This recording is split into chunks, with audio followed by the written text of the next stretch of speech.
Bonjour à tous et bienvenue pour ce 17e épisode d'Art et Caméra. Bonjour Morgane. Bonjour Julie, bonjour tout le monde. Nous sommes heureux de vous retrouver après 3 semaines d'absence. Et pas qu'un peu heureux puisqu'on va aborder ce qui est le Noël des cinéphiles, à savoir le Festival de Cannes, édition 2023.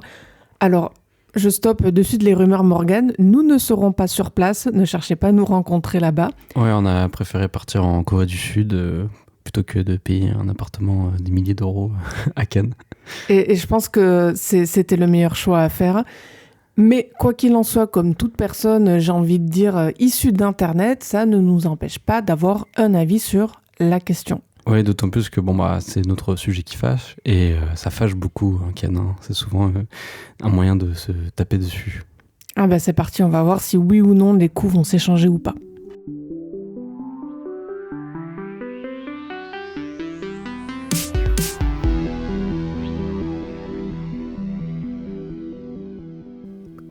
Chaque année, c'est l'une des annonces les plus attendues par le monde du cinéma en général, et donc en particulier par les cinéphiles, qui sera annoncée pour la fameuse sélection officielle du Festival de Cannes. Petit rappel de ce qu'on trouve dedans, et accrochez-vous parce que pour ma part, chaque année c'est pareil, à chaque fois j'ai du mal à distinguer les sections. Donc, la sélection officielle comprend un certain regard, les films hors compétition, les séances spéciales, Cannes Première, qui est une nouveauté depuis 2 ans, c'est ça Morgane ? Ouais, depuis 2021. Et la compétition. Et les séances de minuit aussi. Voilà. Et Ah bon, les séances de minuit en plus ? Ouais, c'est une sélection qui est réservée aux films un peu, souvent des séries B ou des trucs un peu horrifiques. Mais donc là, on me demande, c'est quoi la différence entre les films hors compétition, les séances spéciales, les séances de minuit et Cannes Première ? Je suis incapable de dire qu'est-ce qui est le déterminant en dehors de l'horaire. Je ne sais pas. Déjà, oui, pour les séances de minuit. Oui, ça qui oui. n'ont plus à minuit d'ailleurs, elles ont lieu maintenant à 23h. Mais on va pas les appeler les séances de 23h. Et, c'est sûr que c'est moins sexy. Voilà. Et historiquement, donc du coup, c'est des films de série B, des films étranges, des films d'horreur, des trucs du genre.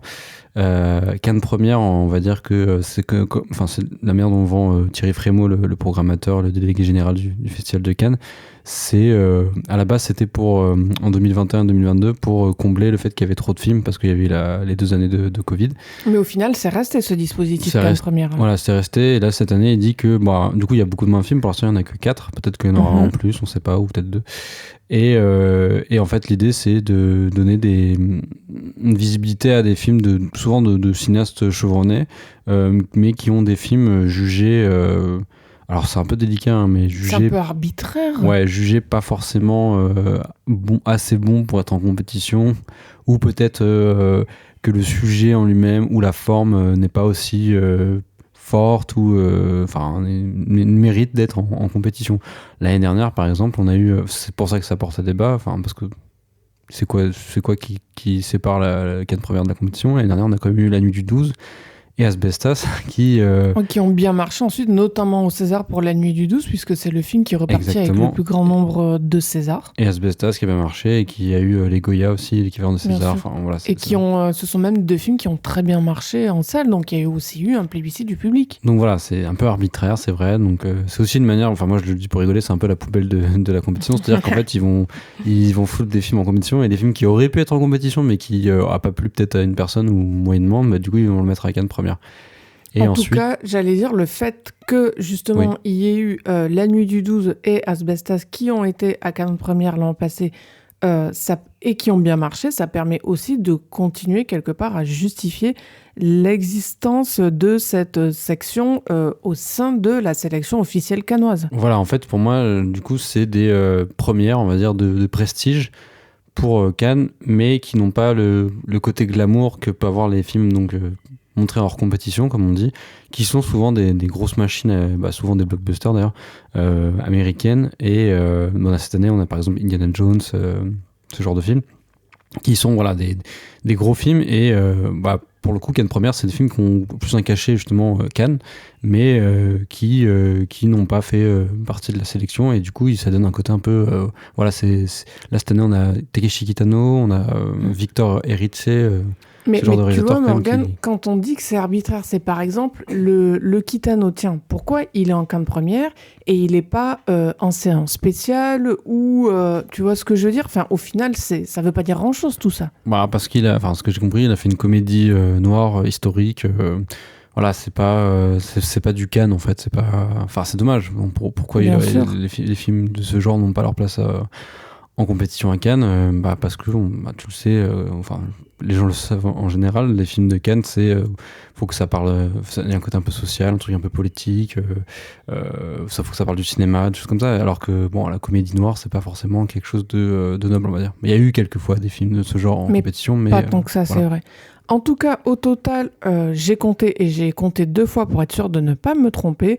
La sélection officielle du Festival de Cannes 2023, pour le moment, donc avant éventuelle autre annonce, quand on ajoute toutes ces sections, on parle de 52 films, ça fait un sacré paquet. Ouais, bravo Julie d'avoir compté tous ces films. Merci. Et juste pour préciser, oui, il y a des ajouts qui vont avoir lieu. Et aussi, ne pas oublier qu'en dehors de la sélection officielle, il y a aussi des sélections parallèles qui sont aussi pourvoyeuses de beaucoup de films, notamment la quinzaine des cinéastes maintenant, parce qu'avant c'était la quinzaine des réalisateurs, mais par souci d'inclusivité, ils ont appelé la quinzaine des cinéastes. Ce qui est pas plus mal. Ce qui est très bien. Et du coup, pour cette sélection, il y a quasi 20 films.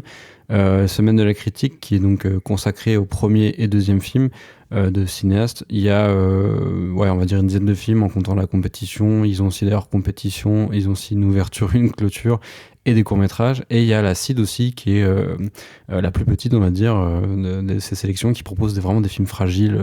La CID, tu connais la signification du CID? Ouais, l'Association des cinémas indépendants, j'ai plus le dernier. Mais c'est pas grave, moi je le savais même pas. Voilà, et la CID, c'est très bien aussi, ça permet à des films comme Grand Paris, par exemple, qui est sorti il y a pas longtemps, d'avoir, même si le film, du coup, il y a eu un peu, sur Twitter, des gens qui ont dit, ah, c'est dommage, il passe pas à Paris, alors que c'est un film qui s'appelle Grand Paris, il a genre une salle. Mais voilà, ça permet à des films de ce de cette taille, de pouvoir avoir une chance de sortir en salle. Et donc, le programme ne s'est pas arrêté, mais de ce qu'on sait, en tout cas, de ce que j'ai lu d'une interview de Thierry Frémaux à, je sais plus si c'était Variety, un magazine anglais. Peut-être Deadline anglo-saxon, ouais, peut-être Deadline. Il y aurait entre 3 ou 4 ajouts dans la compétition. Et pareil, un certain regard, on risque d'avoir quelques ajouts. Et d'ailleurs, on n'a pas les noms des films de clôture pour ces deux catégories. Alors, je mets une petite parenthèse, on va dire. Faut savoir que depuis 1 ou 2 ans, je crois, il n'y a pas de film de clôture en compétition à Cannes. Pourquoi Je crois que c'est le film qui a eu la Palme d'Or qui est reprojeté, un truc comme ça. Je sais Il pas. y a une raison particulière à ça ou pas spécialement? Alors, je sais pas pourquoi. Je pense que c'était par flemme. D'accord. L'idée ou aussi parce que le fait que le film fasse la clôture, c'est pas forcément bénéfique pour les films. Je sais plus trop, mais historiquement, il y avait quand même des films de clôture qui avaient quelque chose à proposer, quoi. C'était quand même un gros truc, quoi. Et donc, moi, j'ai fait un petit truc aussi statistique pour comprendre le rayonnement du Festival de Cannes. Il y a, là, dans la sélection qui a été dévoilée, 28 nationalités représentées sur 52 films. C'est quand même plus de la moitié, dont notamment la Mongolie, la République démocratique du Congo. Alors, la Mongolie, je crois que Thierry Frémaux a dit, c'est la première fois qu'un film... Mongol ? Oui. C'est possible, ouais. J'avoue que j'ai pas vérifié ça, mais parce que des fois il dit ça aussi des aurait bêtises. pas été évident à vérifier en même temps. Il dit aussi des bêtises, Thierry Frémaux. Faut pas non plus tout le temps prendre pour argent comptant. Voilà, parce que il y a eu tellement de sélections. C'est la 76e, faut vérifier. Et donc, ou la Finlande aussi. Pour ce qui est de la parité homme-femme, longtemps désirée, on se souvient du collectif 50-50, je crois, qui était monté en 2017, faire les marches pour plus plus de parité, notamment dans la sélection, mais aussi dans les films français, le fait que les films français soient à moitié avec des femmes et à moitié avec des hommes dans les équipes techniques. On n'y est pas encore, hein, mais toutefois, et d'ailleurs, les gens, c'est la première chose qu'on a vue, notamment dans les médias reprises, c'est il y a un nombre record de films réalisés par des femmes en compétition, soit 6, ce qui n'est pas énorme, hein, il y a sur les 19 films présentés, mais ce qui est un record. Voilà. Et à un certain regard, c'est encore mieux, hein, on le sait déjà depuis quelques années, c'est aussi l'occasion pour voir plus de films de femmes, parce que beaucoup de premiers ou deuxième films aussi à un certain regard, c'est pas forcément un truc officiel, mais on a remarqué qu'il y a beaucoup de premiers films et quelques deuxièmes films, et donc voilà, il y en a 8 films de femmes sur les 18. Ce qui dénote quand même un certain changement de mentalité du milieu du cinéma en général, et c'est plutôt positif. Voilà, on peut que saluer cette évolution. Oui. Bref, on va dire quelques mots avant de passer à la compétition, juste de la sélection que je vais appeler UCR, un certain regard, parce que ce sera bien plus simple. C'est un peu le nom de code, ouais. C'est vrai. Je mentirais si je disais que pour UCR, je connaissais tous les noms qui y sont inscrits. Enfin, après, c'est normal. Hein. Le principe UCR, pour rappel, c'est quand même de mettre en avant des noms moins connus. Et c'est pas parce qu'on est cinéphile qu'on connaît absolument tous les noms. Mais il y a quand même quelques projets sur le papier qui me font très envie. Par exemple, Le règne animal de Thomas Caillet, parce que d'abord, c'est de la science-fiction. Il y a Romain Duris dedans. Et l'histoire des hommes qui deviennent des animaux mutants, pourquoi pas ? Et c'est le film d'ouverture, et souvent c'est le film un peu le plus prestigieux de la sélection. Et Thomas Caillet, on se souvient, il avait fait son premier film, c'était Les Combattants avec Adèle Haenel, qui avait eu d'ailleurs le prix, je crois, de meilleur espoir féminin. Et voilà, c'était juste pour l'anecdote. Non, c'était un ajout non superflu. J'allais aussi parler du film Augure du réalisateur donc belge Balogi, un film qui parle des enfants sorciers en Afrique, c'est-à-dire des enfants rejetés par leur famille parce qu'ils sont accusés de sorcellerie. Et donc, quand on les accuse d'être sorciers, on les accuse d'une forme de malveillance. C'est un sujet très actuel sur le continent africain parce qu'il y a beaucoup en fait d'enfants qui se retrouvent quasi, voire totalement orphelins parce que voilà, leurs familles ne veulent plus d'eux au prétexte que ce seraient des enfants sorciers. Donc, je suis assez curieuse de voir comment un réalisateur peut traiter ce sujet-là au cinéma. Et puis d'ailleurs, au sujet de Balogi, j'avais lu que c'est son premier film là. Mais c'est aussi un artiste à côté, il fait de la musique, oui. Je crois qu'il est plasticien. Enfin, du coup, ça donne envie. C'est ça, j'ai envie de dire que c'est un artiste protéiforme. Et enfin, en dernier, pour pas faire non plus toute la liste, mais je voulais mentionner le film The New Boy de Warwick Thornton. J'ai beaucoup de mal à le prononcer, je crois. C'est Thornton, je crois. Thornton. Thornton. Allez, va pour Thornton. Parce que je suis friande d'histoire religieuse, et là, Cate Blanchett en nonne, c'est forcément ma came. Et puis bon, Warwick Thornton, moi je l'aurais bien mis aussi dans mes 3 films, mais bon, j'en ai cité des différents pour voir un peu plus de diversité. Pour rappel, c'est le cinéaste aborigène qui avait gagné en 2009 la Caméra d'Or. Oui, c'est vrai que j'ai un peu une culture canne. Je crois que tu vas impressionner les gens parce que je veux quand même leur dire, pour rappel, on a tendance à scripter l'émission, mais je tiens à faire la totale transparence sur Arrêt Caméra. Pour toutes les références que Morgane sort sur Cannes, il n'y a rien d'écrit. C'est pour vous dire le niveau de la mémoire de l'homme qui se trouve face à moi. Oui, c'est vrai que quand j'ai commencé à m'intéresser au cinéma et à la fac notamment, j'ai lu beaucoup de listes sur les films qui étaient à Cannes, et du coup j'ai regardé beaucoup de films qui étaient à Cannes. Un vrai Cannes-zouz.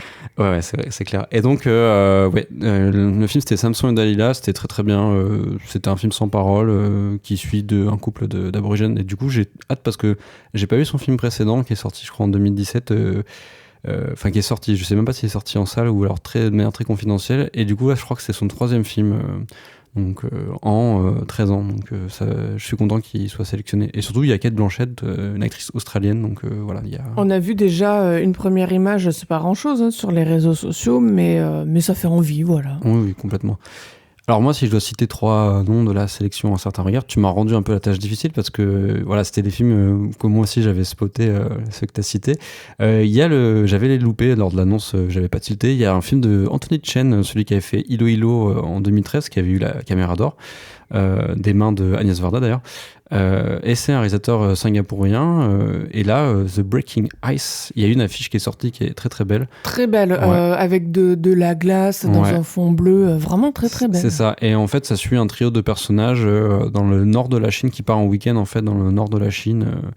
Voilà, on n'en sait pas plus, mais c'est des décors qu'on voit moins au cinéma. Donc voilà, on les a vus il y a peu dans Seven Swords, justement, toi et moi. C'est vrai. La montagne du nord de la Chine. Mais voilà, je suis très curieux.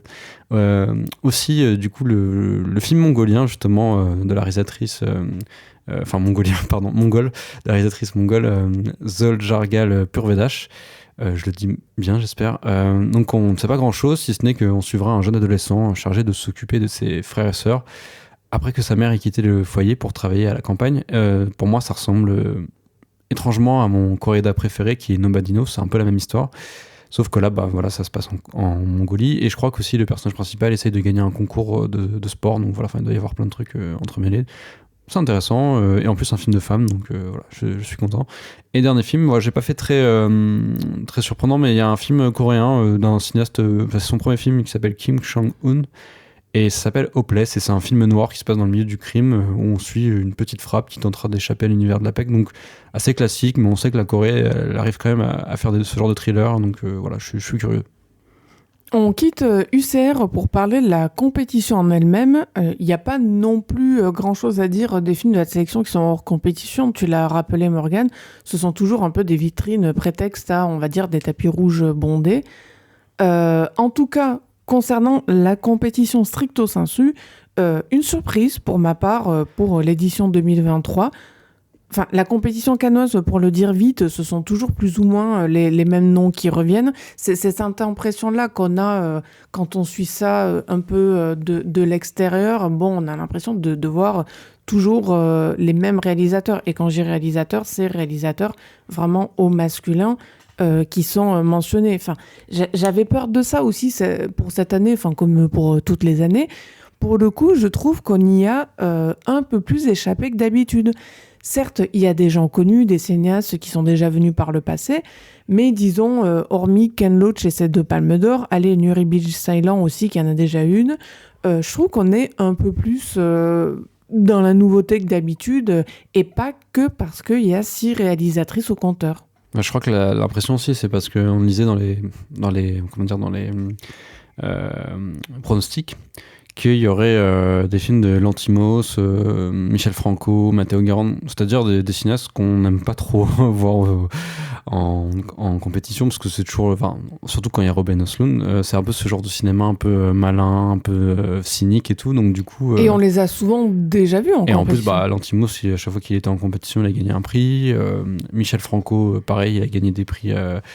tu en vois Matteo Garonne, c'est le pire, je crois, il a tout le temps des prix aussi. Donc bon, voilà, c'était un peu une surprise de pas avoir ce genre de cinéaste, alors qu'on sentait qu'ils allaient être présents parce qu'ils ont tourné des films. Et non, en fait. Après, peut-être qu'ils seront dans les ajouts. Et donc oui, pour revenir à l'impression de nouveauté, bon, alors... Il faut aussi dire qu'il y a l'énième film de Nanni Moretti qui a déjà gagné une Palme d'Or. Il y a Wes Anderson qui est quasiment tout le temps là à chaque film. Ou Koreeda aussi qui a gagné une Palme d'Or. Donc ça peut faire souffler un peu, je peux comprendre. Mais en même temps, c'est la compétition cannoise. Donc c'est difficile de faire une croix sur des films de grands réalisateurs. Oui, c'est pas la compétition cannoise qui, de toute façon, en matière, on va dire, de représentation... de ce qu'est le cinéma à l'heure actuelle, prétend révolutionner quoi que ce soit. Bien sûr, c'est ça. Et à côté aussi, il y a des projets détonnants sur le papier de cinéastes illustres, mais qu'on avait un peu oubliés, ou alors qui font des films pas forcément très intéressants, ou alors qui se sont tournés un peu vers le documentaire. Je parle de Wim Wenders notamment, qui donc a fait un film qui s'appelle Perfect Days et qui est centré sur un monsieur pipi à Tokyo. Je dis ça parce que ça me fait référence au film de Östlund où on suivait une dame pipi au bout d'un moment. Enfin voilà, un gars qui s'occupe de nettoyer des toilettes. Et c'est joué par Koji Yakusho qu'on voit de moins en moins au cinéma. Je crois que la dernière fois c'était dans un film de Koreeda en 2018, juste avant une affaire de famille qui n'était pas sortie à Cannes d'ailleurs. C'était un film politique, je ne sais plus le nom. Et Koji Yakusho, très grand acteur, notamment chez Kiyoshi Kurosawa, aussi dans L'Anguille d'Imamura qui a gagné la Palme d'Or. Donc très content de le revoir. Et la vraie surprise, c'est le retour du documentaire en compétition, surtout avec donc 2 films, même si c'était pas très clair. Celui de Kauter Benania, qui avait fait La Belle et la Meute, là, elle a fait Les Fils d'Olpha. Apparemment, c'est un film documentaire, mais il y a un peu de fiction dedans. Donc peut-être un docu-fiction. Mais c'est intéressant oui, d'avoir des films un peu hybrides. Et surtout, il y a Wang Bing, qui est quand même le grand maître du documentaire actuel, je trouve, avec son film qui s'appelle Jeunesse. Depuis quand, Morgane, il n'y a pas eu de documentaire en compétition à Cannes, à peu près? Je suis allé chercher, je suis remonté le plus possible, et je crois, peut-être que je me trompe, mais c'est date de 2004, donc avec la Palme d'Or de Michael Moore pour Fahrenheit 9/11. Quasiment 20 ans. Donc là, quand même, la dernière fois qu'il y a eu un documentaire en compétition à Cannes, il a gagné la Palme. Voilà, c'est peut-être prémonitoire. Ouais, c'est vrai, ça peut être la grosse cote. Autrement, il n'y a qu'un seul premier film en compétition, mais il nous vient du Sénégal, ce qui est quand même singulier. Et c'est Banel et Adama de Ramata Touleissi, j'espère ne pas le mal prononcer, qui a l'air très intéressant. Et donc, un premier film en compétition, on n'avait quand même pas vu ça depuis l'édition 2019, avec justement un film sénégalais déjà, enfin franco-sénégalais, Atlantique de Mati Diop, et Les Misérables de Lajli. Donc voilà, c'est pas fou, il y a un seul premier film en compétition, mais c'est pas souvent non plus qu'on en a, donc c'est très bien. Et c'est bien, effectivement, pour un premier film, que ce soit pour mettre en avant le cinéma du continent africain. Enfin, moi, je suis très curieuse de le voir de mon côté. Comme pour UCR, là, ce qui me fait le plus envie dans la compétition qui s'annonce en 2023 pour énumérer un peu les projets qui me bottent. Alors, d'abord, le film de Todd Haynes. Moi, j'adore Todd Haynes. May December. Pas tant pour Nathalie Portman au casting, mais que parce qu'il y a Julianne Moore. Et Julianne Moore avec Todd Haynes, je trouve que c'est toujours un combo gagnant. Oui, et oui, moi aussi, j'ai très envie de le voir. Il y a aussi, effectivement, le film que tu as mentionné de Wim Wenders, Perfect Days, par rapport à son sujet. Il y a le Wang Bing, bien sûr, parce que un documentaire sélectionné, comme on vient de le dire, ça reste un événement. J'ai envie de rajouter, je sais, Morgane, c'est pas du tout ton délire, mais moi, j'aime beaucoup Nuri Bilge Ceylan, donc rien qu'un titre comme Les Herbes Sèches, ça me fait voyager, ça m'envoie des images poétiques, je suis archi cliente. Moi, ça m'envoie des images de tisane. Non, je me refuse à ce qualificatif. Non, j'avais adoré sa Palme d'Or, Winter Sleep, c'est vraiment un cinéma qui me parle. Qui n'est pas un film sur les slips en hiver. Non, on peut pas faire une blague pareille. Bon, on la laissera, je la couperai pas au montage. Et j'allais dire, pour une fois, malgré le fait que j'avais pas du tout apprécié Sibylle, j'ai envie de voir le film de Justine Triet, Anatomie d'une chute, parce que si je me trompe pas, c'est son compagnon Arthur Harari, le réalisateur de Onoda, qui est au scénario. Et que donc là, Justine Triet va nous proposer avec Anatomie d'une chute, très beau titre au passage, un thriller. Oui, c'est bien Arthur Harry, mais c'était déjà le cas pour Sibylle, donc à voir. Mais ne douche pas mes espoirs. Après, j'aime bien Justine Triet, j'aime beaucoup Victoria aussi, La bataille de Zofferino. Le Sibylle, c'était un peu raté, mais c'était pas inintéressant non plus. Donc, oui, voilà, c'est ça. Et donc voilà, j'en ai pris quelques-uns, mais dans l'ensemble, c'est une sélection, je trouve, qui est vraiment alléchante, la compétition 2023. Plus que les années passées sur le papier. Il faudrait presque prendre la chose à l'envers, quelque part, et parler du peu qui me fait pas envie du tout. Pardon, mais ça reste le Ken Loach, que je trouve un peu essoré par la Crozette, quelque part. C'est marrant que Thierry Frémaux ait dit oui, quand j'ai proposé à Ken Loach de venir avec son film, il m'a dit « Oh, mais pourquoi? Je suis déjà venu. » Et moi, j'avais envie de dire à Thierry, mais... Écoute-le. Écoute-le. Mais oui, écoute-le. Peut-être lui-même, il n'a pas envie de refaire, le kéké sur le tapis rouge, quoi. Ah ouais, non, mais j'ai l'impression que pour Frémaux, c'est comme pour les Dardennes, faut qu'il y ait le représentant du film social. Là, c'était Ken Loach qui avait un film, donc il fallait qu'il y ait... C'est ça. Qui est Ken Loach. Bon, moi je crois que c'est la sélection qui me fait le plus envie depuis celle de 2019, celle où Parasite avait gagné. On se souvient, il y avait Tarantino, Keshish, malheureusement son film n'est pas sorti, mais etc. Moi j'attends tout particulièrement le film de Wang Bing, dont j'aime le travail depuis des années, notamment je suis un grand fan d'À l'Ouest des Rails, son film de 8h30 sur le train en Chine. Enfin, c'est phénoménal. 8h30. Ouais, en 3 parties. Bah heureusement. Et Les âmes mortes, pour le coup, je crois qu'il dure 9 heures. Magnifique aussi sur des massacres en Chine. Enfin, Est-ce que cet homme fait des films qui ont une durée décente? Oui, ça arrive. Et donc là, il nous présentera justement, c'est pas cette fois un documentaire de plus de 8 heures, mais Jeunesse sera le premier morceau d'un ensemble colossal de 10 heures apparemment. Mais cette fois, le film ne dure que 3h32. C'est un court-métrage pour Wang Bing. Voilà, mais ça risque d'être le film le plus long en compétition, je pense. Ah, sauf si Scorsese. Je crois qu'il va durer plus de 3 heures. Ouais, ils ont annoncé 3h54, mais je suis pas sûr que ce soit le montage définitif, mais à voir. Donc, autre attente, le nouveau film de Catherine Breillat, celle par qui le scandale arrive, l'été dernier, donc 10 ans après Abus de faiblesse, qui racontait sa relation avec Christophe Rocancourt, qui l'a escroqué. Moi, j'aime beaucoup cette cinéaste, même si j'aime pas tous ses films, mais elle a le mérite de proposer un cinéma qui ressemble à aucun autre et qui fleure bon le scandale. D'ailleurs, comme je dis, ça a commencé sur les réseaux sociaux. Depuis que les gens ont découvert le pitch de son film, donc soit une avocate renommée met en péril sa carrière et menace de briser sa famille en ayant une liaison avec son beau-fils de 17 ans. C'est un remake d'ailleurs. C'est un remake d'un film danois que je n'ai pas vu, sorti en 2019, j'ai pas le titre. Et voilà, après, ça ressemble un peu à ce que. Elle avait déjà fait un film qui s'appelle Bref Traversée, c'était un téléfilm pour Arte, où c'est une brève relation un peu, justement, un peu dans le même genre, entre une femme de 32 ans et un jeune de 17 ans sur un bateau le long de la traversée de la Manche. Enfin voilà, ça risque d'être. Les gens s'offusquent, mais on n'a pas vu le film, donc on verra, mais. Oui, on ne sait pas la manière dont elle va traiter le sujet, on ne sait pas si ce sera éventuellement complaisant, si ce sera dénonciateur, enfin on ne sait pas quoi. Breillat n'est jamais trop complaisante, en vrai, elle est scandaleuse, mais elle n'est pas complaisante quoi. Et sinon, je ne pouvais pas citer le nouveau film de Marco Bellocchio, on sait que je l'aime depuis qu'on a fait l'épisode dernier sur Esther Noté, et donc en plus apparemment c'est son dernier film. Donc c'est L'Enlèvement. C'est lui qui a dit que c'était son dernier film ? Ouais, je crois, je suis pas sûr à vérifier, mais il semblerait. Et donc L'Enlèvement, donc c'est un film historique qui revient sur l'histoire vraie d'Edgardo Mortara, jeune garçon juif enlevé de force de sa famille bolognaise en 1858 pour être élevé comme un chrétien. Donc ça va être encore un film sur l'analyse des pouvoirs, des familles italiennes, de la religion. Enfin, ça va être typique Bellocchio, ça va être génial, je pense. Surtout que le chef-op, c'est le même que Esther Noté, donc voilà. Ah bah très bien. On est là. Et pour terminer, je citerai le Jonathan Glazer, qu'il peaufine depuis des années. Apparemment, c'est pour ça que ça prend du temps. Il veut vraiment faire un truc parfait. Donc, The Zone of Interest, pardon, j'essaie de le dire bien. Peut-être qu'il aura un autre nom en français. Le film a aussi un parfum de scandale, comme le Breillat, puisqu'il raconte, durant la Seconde Guerre mondiale, l'histoire d'amour compliquée entre un officier nazi et la femme d'un capot. Alors, c'est marrant, mais celui-là, niveau pitch subversif, il a moins fait parler quand même, hein. Ouais, t'as vu, c'est bizarre. Oui, c'est bizarre. Les nazis, c'est plus trop scandaleux maintenant. faut croire que ça s'est banalisé. Voilà. Et donc, le capot tentera de contourner l'horreur génicidaire, mais il commence à avoir des soupçons envers son épouse. Voilà. Le film s'adaptait d'un bouquin apparemment qui était déjà assez sulfureux, donc je ne l'ai pas lu.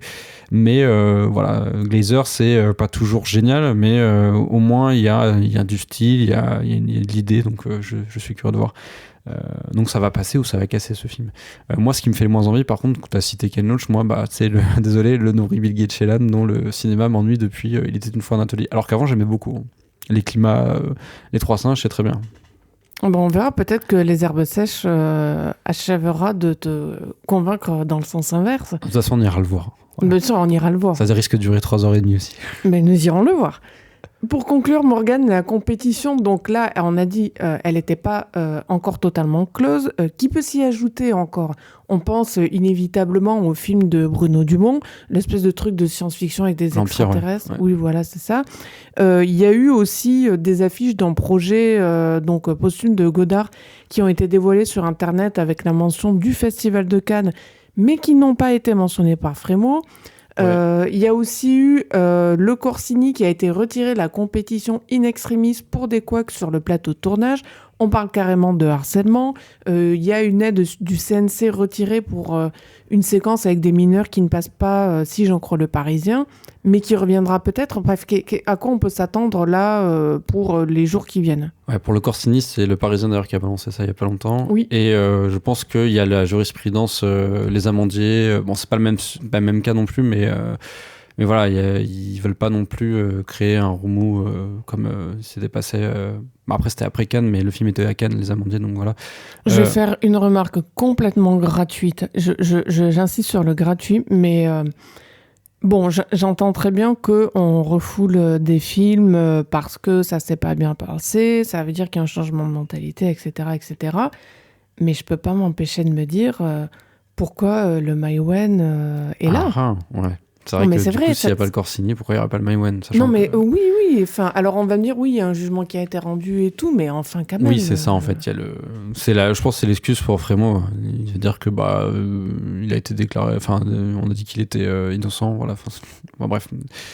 Puis bon, l'affaire Johnny Depp, même si elle a un impact sur les réseaux sociaux en France, c'est pas tellement au niveau public, c'est pas la même chose qu'aux États-Unis par exemple. Par contre, c'était tout le monde en a parlé, quoi. C'est ce que je veux dire.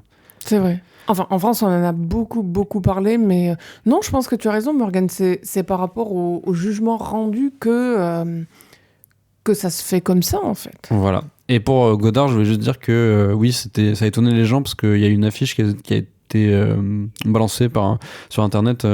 Il semblerait que c'est une affiche officielle. Et donc c'est Saint-Laurent qui a produit le film, entre guillemets, parce qu'en fait c'est plus la post-production qui a été produite. Saint-Laurent qui, au passage, a annoncé la création de sa société de production de films. Voilà, c'est officiel. Ils produisent le prochain Cronenberg. Il y a Sorrentino aussi. Jarmusch, tout ça. Et donc Godard risque d'avoir, enfin ce qu'a dit Frémaux, un site américain, ils veulent faire une séance spéciale hommage et tout, donc le film sera visiblement projeté. J'ai pas le titre, mais le titre est très long, j'ai pas le titre. Et donc quel film aurait ses chances pour être repêché, entre guillemets. Je pense que Dumont a ses chances, mais je crois que la post-production du film n'est pas encore terminée, c'est ce qui pêche. Pour le Corsini, on va voir comment ça va se passer, mais s'il est évincé, ça va libérer en tout cas une place pour un film français. Et pour le moment, automatiquement français, tu penses, Morgan? Parce qu'il n'y en a pas beaucoup, c'est pour ça. Oui, alors c'est pour ça que je voulais justement le dire. Pour le coup, là, pour l'instant, il n'y en a que 3. Il y a le Justine Triet, le Catherine Bria et le Tran Anh Hung, qui est un cinéaste vietnamien, mais son film est un film français. Et donc, habituellement, il y en a au moins 4 ou 5, ça dépend les années. Et donc, on pourrait voir s'ajouter 2 absents, notamment surprises, ceux qui, notamment, nous ont surpris de leur absence, le Romain Copillo, qui s'appelle L'Île Rouge, réalisateur de 120 battements par minute, quand même, qui avait eu le Grand Prix à Cannes, et le Bertrand Bonello avec La Bête, avec notamment Léa Seydoux. Donc voilà, c'est apparemment peut-être à la quinzaine ces films, ou peut-être en compétition, on ne sait pas. Sinon, il y a le Lajli qui a été tourné très récemment et qu'il montait en parallèle en fait. Donc du coup, il voulait absolument qu'il soit à Cannes, mais apparemment le film n'est pas encore prêt, mais je pense que Frémaux lui réserve peut-être une place au show. Et voilà, autrement, je ne serais pas surpris de voir, comme j'ai dit, Scorsese réintégrer la compétition. En ce moment, il y a un pourparler avec Apple pour l'intégrer à l'intérieur de la compétition. À voir s'ils disent oui ou non. Parce que là, il est hors compétition, mais... Et sinon, on n'est pas à l'abri d'un ajout du Gang de motards de Jeff Nichols, de Poor Things de Yorgos Lanthimos, de Memory de Michel Franco, ou encore un film dont on n'a pas trop parlé, mais qui apparemment était dans les starting blocks, mais ça se trouve il n'est pas fini. La Colline parfumée d'Abderrahmane Sissako, le très beau titre, là aussi. Ouais, qui aurait sa place, réalisateur mauritanien. Donc voilà, il y a encore des dernières rumeurs, etc. Ça risque d'être... généralement, la compétition, elle est fixée 2 semaines avant, donc ce sera fin avril, quoi. Bon, d'ici à fin avril et jusqu'à ce qu'on découvre ces films en salle, on va parler des films déjà sortis. Pour cette semaine, ce sera Les Trois Mousquetaires, Mario Bros le film et Suzume.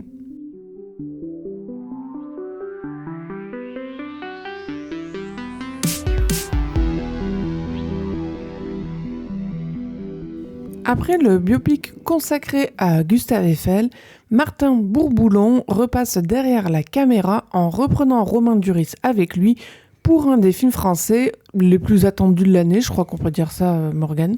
Ouais, hélas, oui. Puisqu'il s'agit en quelque sorte d'un blockbuster national, une nouvelle adaptation des fameux Trois Mousquetaires d'Alexandre Dumas.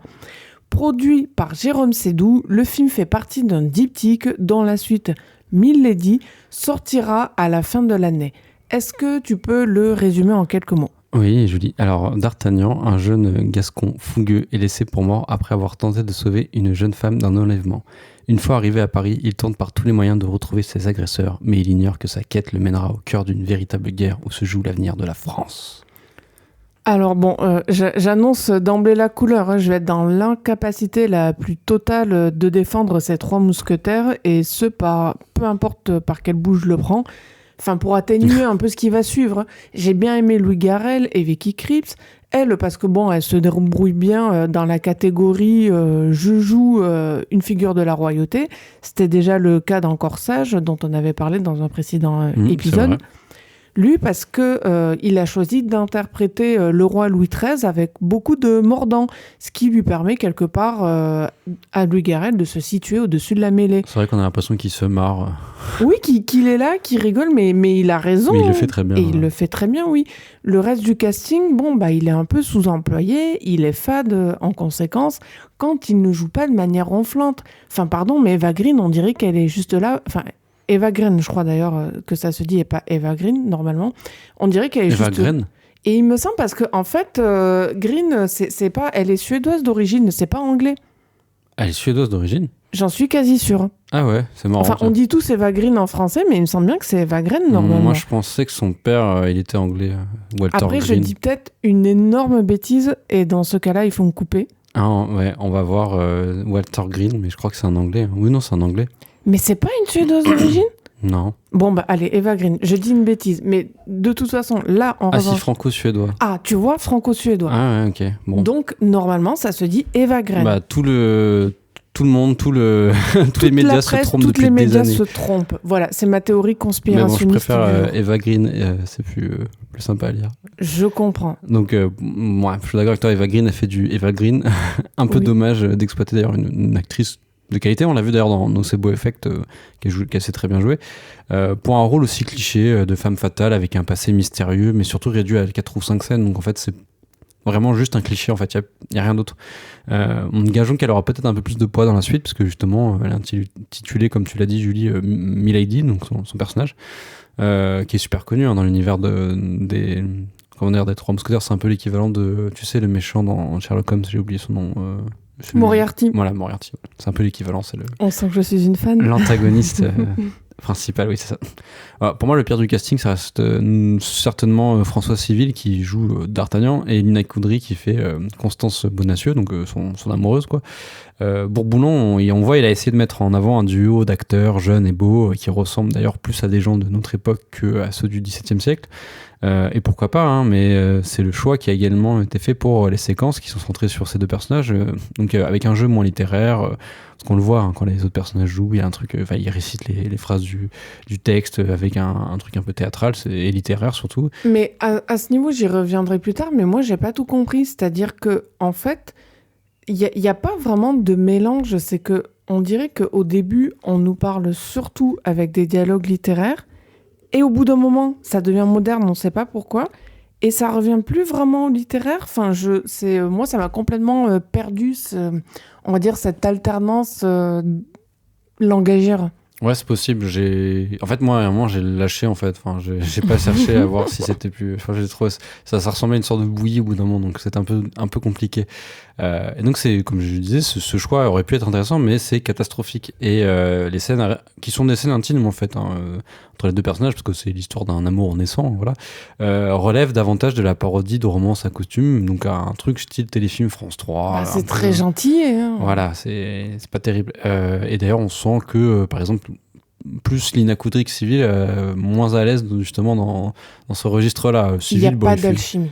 Voilà, en plus il n'y a pas d'alchimie. Et puis bon, Civil, il fait le chiant lourd, enfin comme il sait très bien faire, hein, ça marche dans certains films, là, ça m'a un peu saoulé.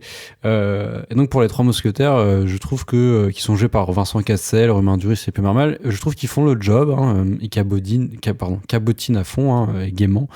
Mais hélas, le scénario, il les relègue un peu trop au second plan. Le film se centre sur l'action portée par l'irritant D'Artagnan.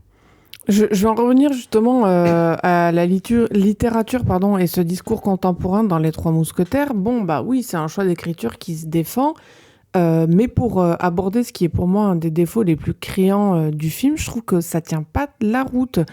Enfin, c'est un peu spécial d'avoir comme ça des dialogues qui sont issus du livre et puis après, voilà, d'avoir transcrit donc comme tel et d'un coup, on passe à une langue familière de notre époque.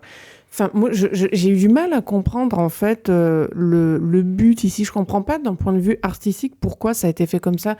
Pourquoi on n'est pas resté que, par exemple, sur du Dumas ou pourquoi on n'est pas resté que sur du langage moderne? Pourquoi on a tenté d'aligner les deux? Je sais pas, je comprends pas la justification de ça. Ouais. En fait, t'es sûr que c'est du langage moderne? C'est pas le texte qui a été pris, mais je sais pas si c'est le texte qui a été changé ou si c'est la manière de jouer qui diffère de la manière un peu heurtée.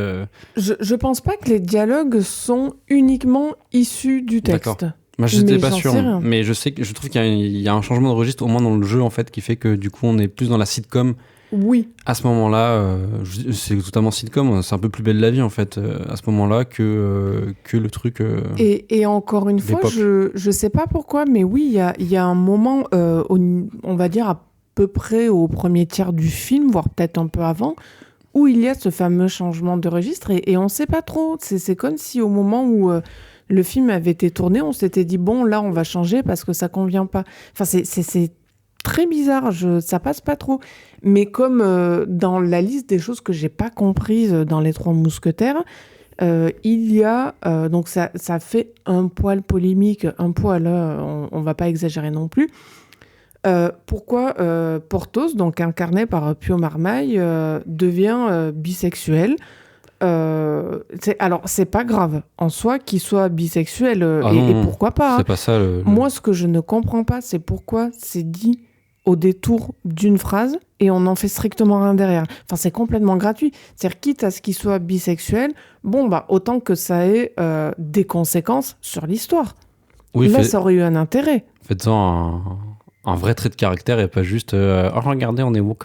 Oui, non, mais c'est vrai. Enfin, je veux dire, quelque chose de plus qu'on appelle du pied à une pseudo-modernité, parce que bon, ça fait juste marketing, quoi. Enfin, moi, j'ai aucun souci à ce qu'on sorte du cadre d'un récit, d'un livre, avec des adaptations libres en règle générale. Aucun problème. Et encore heureux que au cinéma, on n'adopte pas de manière stricte des livres, sinon ça sert à rien, autant lire un livre. D'autant plus pour les Trois Mousquetaires qui est adapté depuis La Nuit des Temps Voilà, au cinéma. c'est vu et archi-revu, donc c'est bien d'avoir fait quelque chose de nouveau, mais il faut pas juste se contenter de le montrer 5 secondes, il faut en faire quelque chose en plus, quoi. Ouais, et justement sur ce côté-là gratuit, enfin ça m'a rappelé l'équivalent de ce que fait Marvel qui fout des éléments inclusifs partout dans leurs films maintenant depuis quelques années.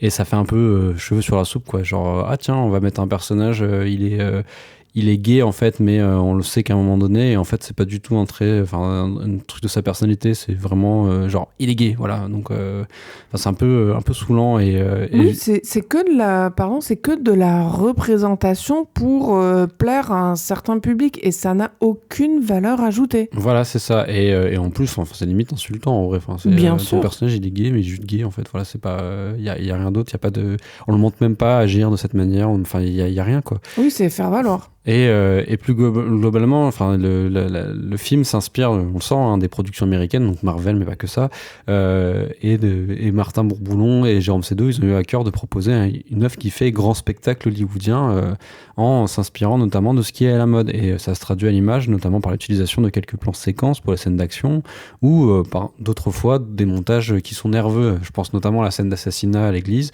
enfin tentative d'assassinat, pardon, à l'église, qui arrive vers la fin du film, où le montage s'emballe et c'est censé, il y a une panique qui se crée, donc du coup on s'est surmonté.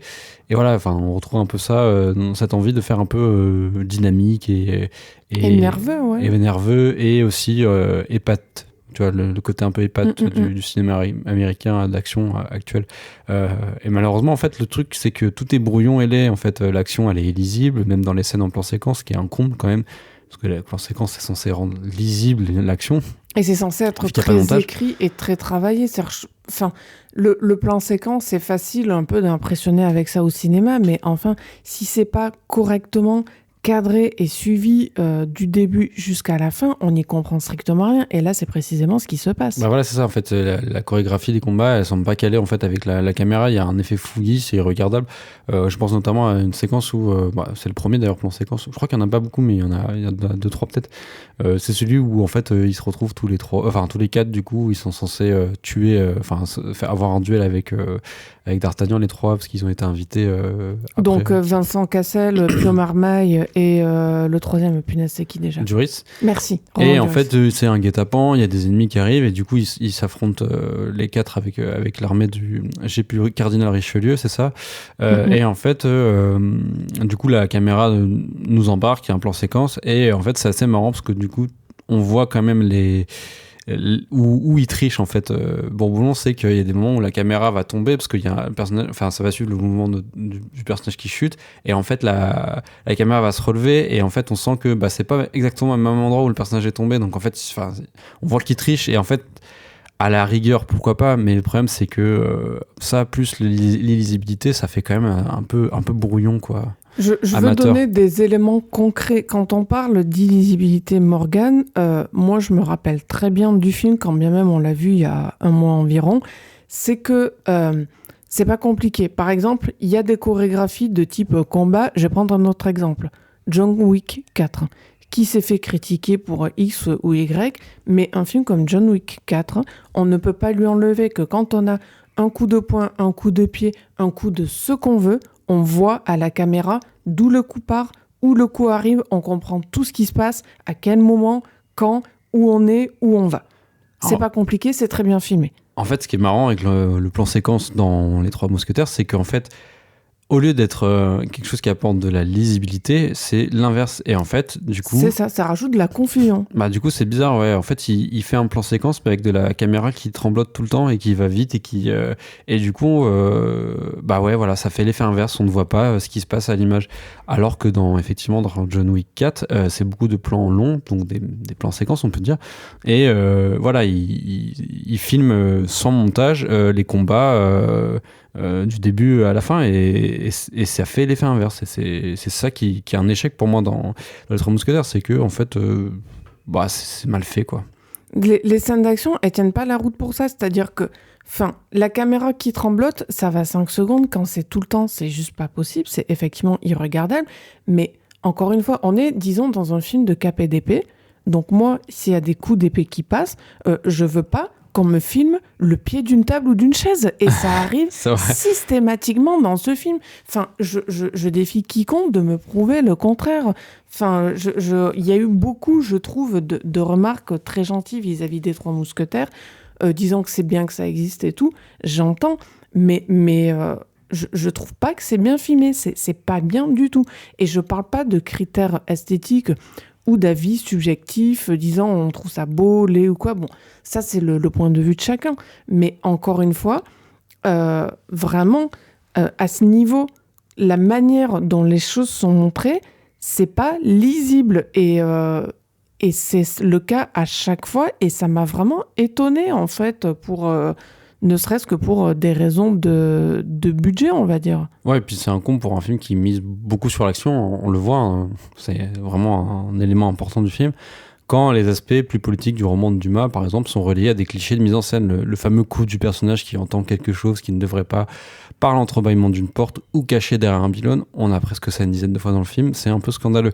Et les gens pourront me rétorquer que c'est certainement ça dans le bouquin aussi, mais ce n'est pas la même chose de lire ça dans un livre et de le voir à l'image, c'est pas pareil. Et c'est scandaleux, oui. Alors que la mise en scène permet justement de créer quelque chose, une tension, etc. Là, on a juste le coup typique le personnage, on voit son petit œil dans l'œilleton, enfin voilà, c'est un peu ridicule, quoi. Et de ça, encore une fois, la mise en scène, ça sert à quoi ? Ça sert à s'émanciper du texte. Sinon, je redis ce que j'ai dit tout à l'heure, on lit le livre, on va pas voir le film, et puis c'est terminé. Donc, comme je disais, encore une fois, j'ai été étonnée par rapport au retour positif sur ce film. notamment parce que j'ai vu, comme toi, Morgane, beaucoup de redondance côté mise en scène. Tu as parlé du personnage qui écoute via une porte entrebâillée. Ça arrive je ne sais combien de fois dans le film, mais il y a aussi le coup de la fenêtre filmée toujours de la même façon, dans un angle en diagonale, que ce soit sur la gauche ou sur la droite. Donc, personnage qui regarde par la fenêtre et qui voit quelque chose hauteur, qui ouais. se passe en bas. Et oh mon Dieu, c'est très grave. Il fait le coup à chaque fois, quoi. Oui, c'est la même chose en fait. Soit il entend quelque chose, soit il voit quelque chose, et c'est toujours cette pauvreté du dispositif. Voilà, c'est ça qui est. Oui, c'est le même plan, triste. le même dispositif qui est recyclé à l'envi. Alors bon, effectivement, toi et moi, Morgane, on a l'habitude de voir des films. C'est sûrement pour ça aussi qu'on détecte vite ce genre de procédé.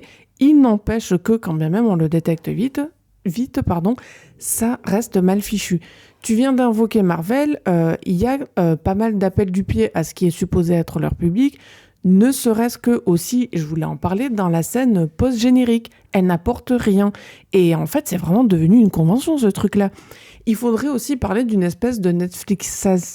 J'essaie de faire un néologisme, mais disons Netflixation via le cliffhanger ridicule auquel on a droit à la fin. Je sais que c'est un diptyque, mais on aura oublié la fin du premier épisode d'ici au suivant. Et ce qui marche pour un découpage de série sur petit écran, enfin moi ça me saoule de le voir dans un film au cinéma. Je vais voir un film, je veux pas voir une série en fait. Enfin en clair, je veux pas voir dans un film les mêmes mécaniques que dans celle d'une série. Sinon je regarde des séries sur ma télé, on n'en parle plus, je vais pas au cinéma. C'est assez terrible de voir ça, mais aussi la photo crasseuse marronasse, là encore comme on en fait sur des séries pour petit écran, d'abord parce qu'il y a moins de moyens. Le diptyque des Trois Mousquetaires, il a coûté quoi, je crois on avait vu ça ensemble. C'est entre 60 et 70 millions d'euros, je crois. Voilà, entre 60 et 70 millions d'euros. Enfin, vous pouvez faire un effort sur la photo. On aurait pu faire mieux à ce niveau. C'était pas non plus la peine de nous montrer des acteurs avec le visage continuellement sale pour faire authentique. Pourquoi faire ? C'était inutile. Enfin, je veux dire, c'est des époques où les duels ont causé des tas de morts, c'est pas pour autant qu'on va nous montrer des cadavres dans le film. Alors pourquoi on nous montre des types qui ont un visage continuellement crade ? Ça n'a pas de sens. Ouais, moi j'avais appelé ça le filtre caca. Mais Martin Bourboulon, il a justement justifié ce choix, Julie, en disant qu'il voulait salir l'image avec de la poussière, de la fumée, de la suie. En gros, donner du grain à ce film qui est un film d'époque. Et pardon Morgane, mais paradoxalement, je trouve que ça rend le film bien plus vieux que l'époque à laquelle il sort. Je trouve déjà daté, ce Trois Mousquetaires. Ouais, alors moi, je vais te dire ce que j'en pense. Déjà, le choix est douteux, parce qu'on a passe une image sépia qui fait souvent amateur, avec un éclairage et une lumière quasi absente. Enfin, le film est très mal éclairé, c'est scandaleux. Et finalement, en fait, moi, ce que je trouve, c'est que l'image, elle est fade plus que sale, et ça me rappelle les images, comme tu l'as dit, des séries Netflix, et même pas des films... des séries HBO, je veux dire, qui ont au moins une image de qualité, tu vois. Et c'est donc, un peu mieux éclairé quand même, hein. oui, chez HBO, voilà. Et voilà, en fait, on a un film qui est un produit fade et lisse, qui n'a aucune vision d'auteur et aucun sens du spectacle. C'est un produit où on a l'impression que chaque échelon est déconnecté d'un autre. Le réalisateur, les scénaristes, parce qu'il y en a deux, le chef-op, le monteur, ils font leur travail de leur côté sans aucune harmonie. Tout sont au service du grand Manitou Jérôme Sédou, qui veut proposer des films qui ont leur place en salle, comme il l'a dit, au contraire des films du milieu, ceux à 3 ou 5 millions d'euros de budget. Sauf que là, comme tu l'as si bien dit, Les Trois Mousquetaires, bah voilà, c'est un produit calibré, c'est un amas de ficelles scénaristiques sans âme, qui aurait pu être un Netflix Originals, comme on en a souvent vu et dont on s'est souvent plaint à Harry Camera. Et a raison d'ailleurs, mais c'est ça, il aurait carrément eu plus sa place, ce Trois Mousquetaires, sur une plateforme que sur grand écran. J'assume complètement ce que je dis. Et à ce stade, je sais même pas si j'ai envie d'aller voir la suite, tellement le premier volet du diptyque m'a déplu. Enfin, c'était très très pénible comme expérience. Je vois pas qu'est-ce qu'il y a à sauver dedans. Non, mais peut-être qu'on ira voir la suite quand même pour... avec un maigre espoir. Oui, parce que moi, je le redis, je vais voir aucun film dans l'idée que je vais le critiquer ou le bâcher. C'est jamais le cas. Celui-là, je suis allée le voir vierge de tout a priori, d'idées préconçues. Le second, ce sera la même chose. Après, bon, si ça plaît pas, c'est comme ça, hein. On passe d'ailleurs à un des concurrents les plus solides des Trois Mousquetaires côté box-office, à savoir le film Super Mario Bros. Traumatisé par l'échec public et critique du film Super Mario Bros. En 93, l'adaptation désastreuse avec notamment Bob Hoskins dans Les Traits du Plombier et Dennis Hopper en Bowser, Nintendo aura attendu près de 30 ans pour lancer une nouvelle adaptation de l'une de ses licences. Et c'est finalement Super Mario Bros. Qui aura été choisi, cette fois dans le cadre d'un film d'animation réalisé par Illumination, la compagnie derrière Moi Moche et Méchant et Les Mignons. Une prise de risque bien réfléchie donc par la légendaire film Nippon qui souhaitait faire son retour au 7e art en douceur. Julie, peux-tu nous en dire plus sur l'histoire du film ? Oui, alors Mario et Luigi sont deux frères vivant à Brooklyn, étonnamment, qui veulent faire carrière dans la plomberie, pourquoi pas, et qui pensent que la réparation d'une fuite anormalement excessive des égouts du quartier les aidera dans cette direction.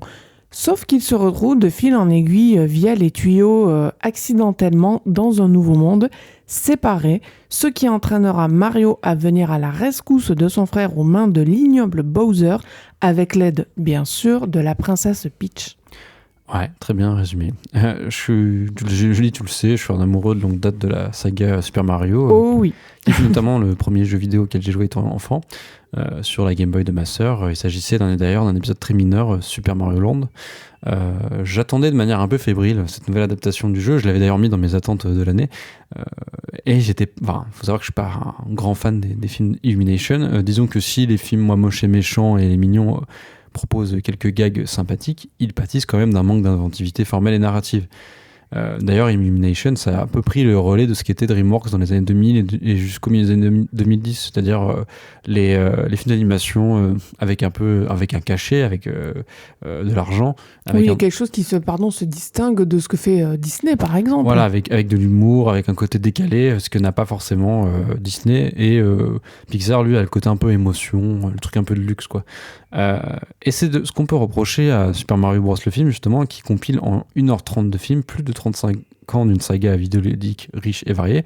C'est son côté un peu clin d'œil référentiel qui en a pu énerver plus d'un et qui prend le pas sur l'histoire. Même si je ne trouve pas choquant que le film passe par l'autoréférence pour développer son univers et fournir une porte d'entrée justement à cet univers qui est quand même assez riche. Mario, c'est quand même plein. Enfin, on se rend pas compte, mais c'est quand même une vingtaine de jeux, même plus. Bien sûr, ça me semble compliqué de réaliser un film sur une licence qui a 35 ans en voulant s'en émanciper complètement. Oui, ce côté autoréférence, c'est un choix artistique qui est totalement assumé. Après, la question, c'est pas le choix, le problème, c'est toujours pareil. C'est est-ce que oui ou non, il est bien exécuté ? Est-ce que toutes ces références, elles nuisent à l'histoire ? Moi, je trouve que c'est pas le cas, pas plus qu'elles n'empêchent de comprendre le film, qui reste très accessible. En revanche, on va pas se mentir, j'ai trouvé le scénario un peu mollasson. Ça m'a fait marrer de voir Mario et Luigi dans notre monde contemporain à Brooklyn. Après, j'y ai pas beaucoup cru. J'ai préféré en fait les voir s'activer dans quelque part le monde, l'univers de Mario, celui des jeux vidéo, parce que j'ai trouvé que le film était plus fun à ce niveau, que ce soit dans les combats, dans les références aux différents jeux justement. Et aussi dans son aspect sans dessus-dessous. Brooklyn, j'ai vu Brooklyn des tas de fois au cinéma, Mario et Luigi à Brooklyn, bof quoi. Enfin, pour moi. Ouais, bon, après, à savoir que Mario et Luigi viennent de Brooklyn historiquement et... Oui, mais ça m'intéressait pas comme partie, c'est-à-dire que quand je joue à un jeu Mario, j'ai envie de quelque chose qui me dépayse complètement, et Brooklyn, ça me dépayse pas, quoi. Je comprends. Après, moi, je trouve au contraire que c'est la partie la plus réussie du film, les 15 premières minutes du film, avant qu'ils rejoignent le royaume champignon, parce que je trouve que c'est la partie la plus originale, et c'est assez marrant de voir Mario montré comme un loser de petite taille, qui n'a pas froid aux yeux, qui ne lâche rien. La petite séquence au début, l'espèce de spot publicitaire qu'ils font est très marrant. Alors ça, c'était sympa, le rap. Là. Avec le rap des années 80, façon Beastie Boys, c'est très drôle. Et aussi la scène de la plomberie, du chien méchant, c'est une des plus drôles du film. Et il y a également, je trouve, le passage en scrolling vertical, qui est le scrolling vertical dans le jeu vidéo. petite anecdote, c'est en fait le jeu vidéo à l'ancienne, ça se jouait de manière sur un écran avec un défilement. Alors non, il y avait des défilements. À la base, il y avait des écrans fixes, hein, style Pong avec fameux jeu de tennis en fait avec deux barres blanches qui se renvoient une balle à chaque extrémité de l'écran.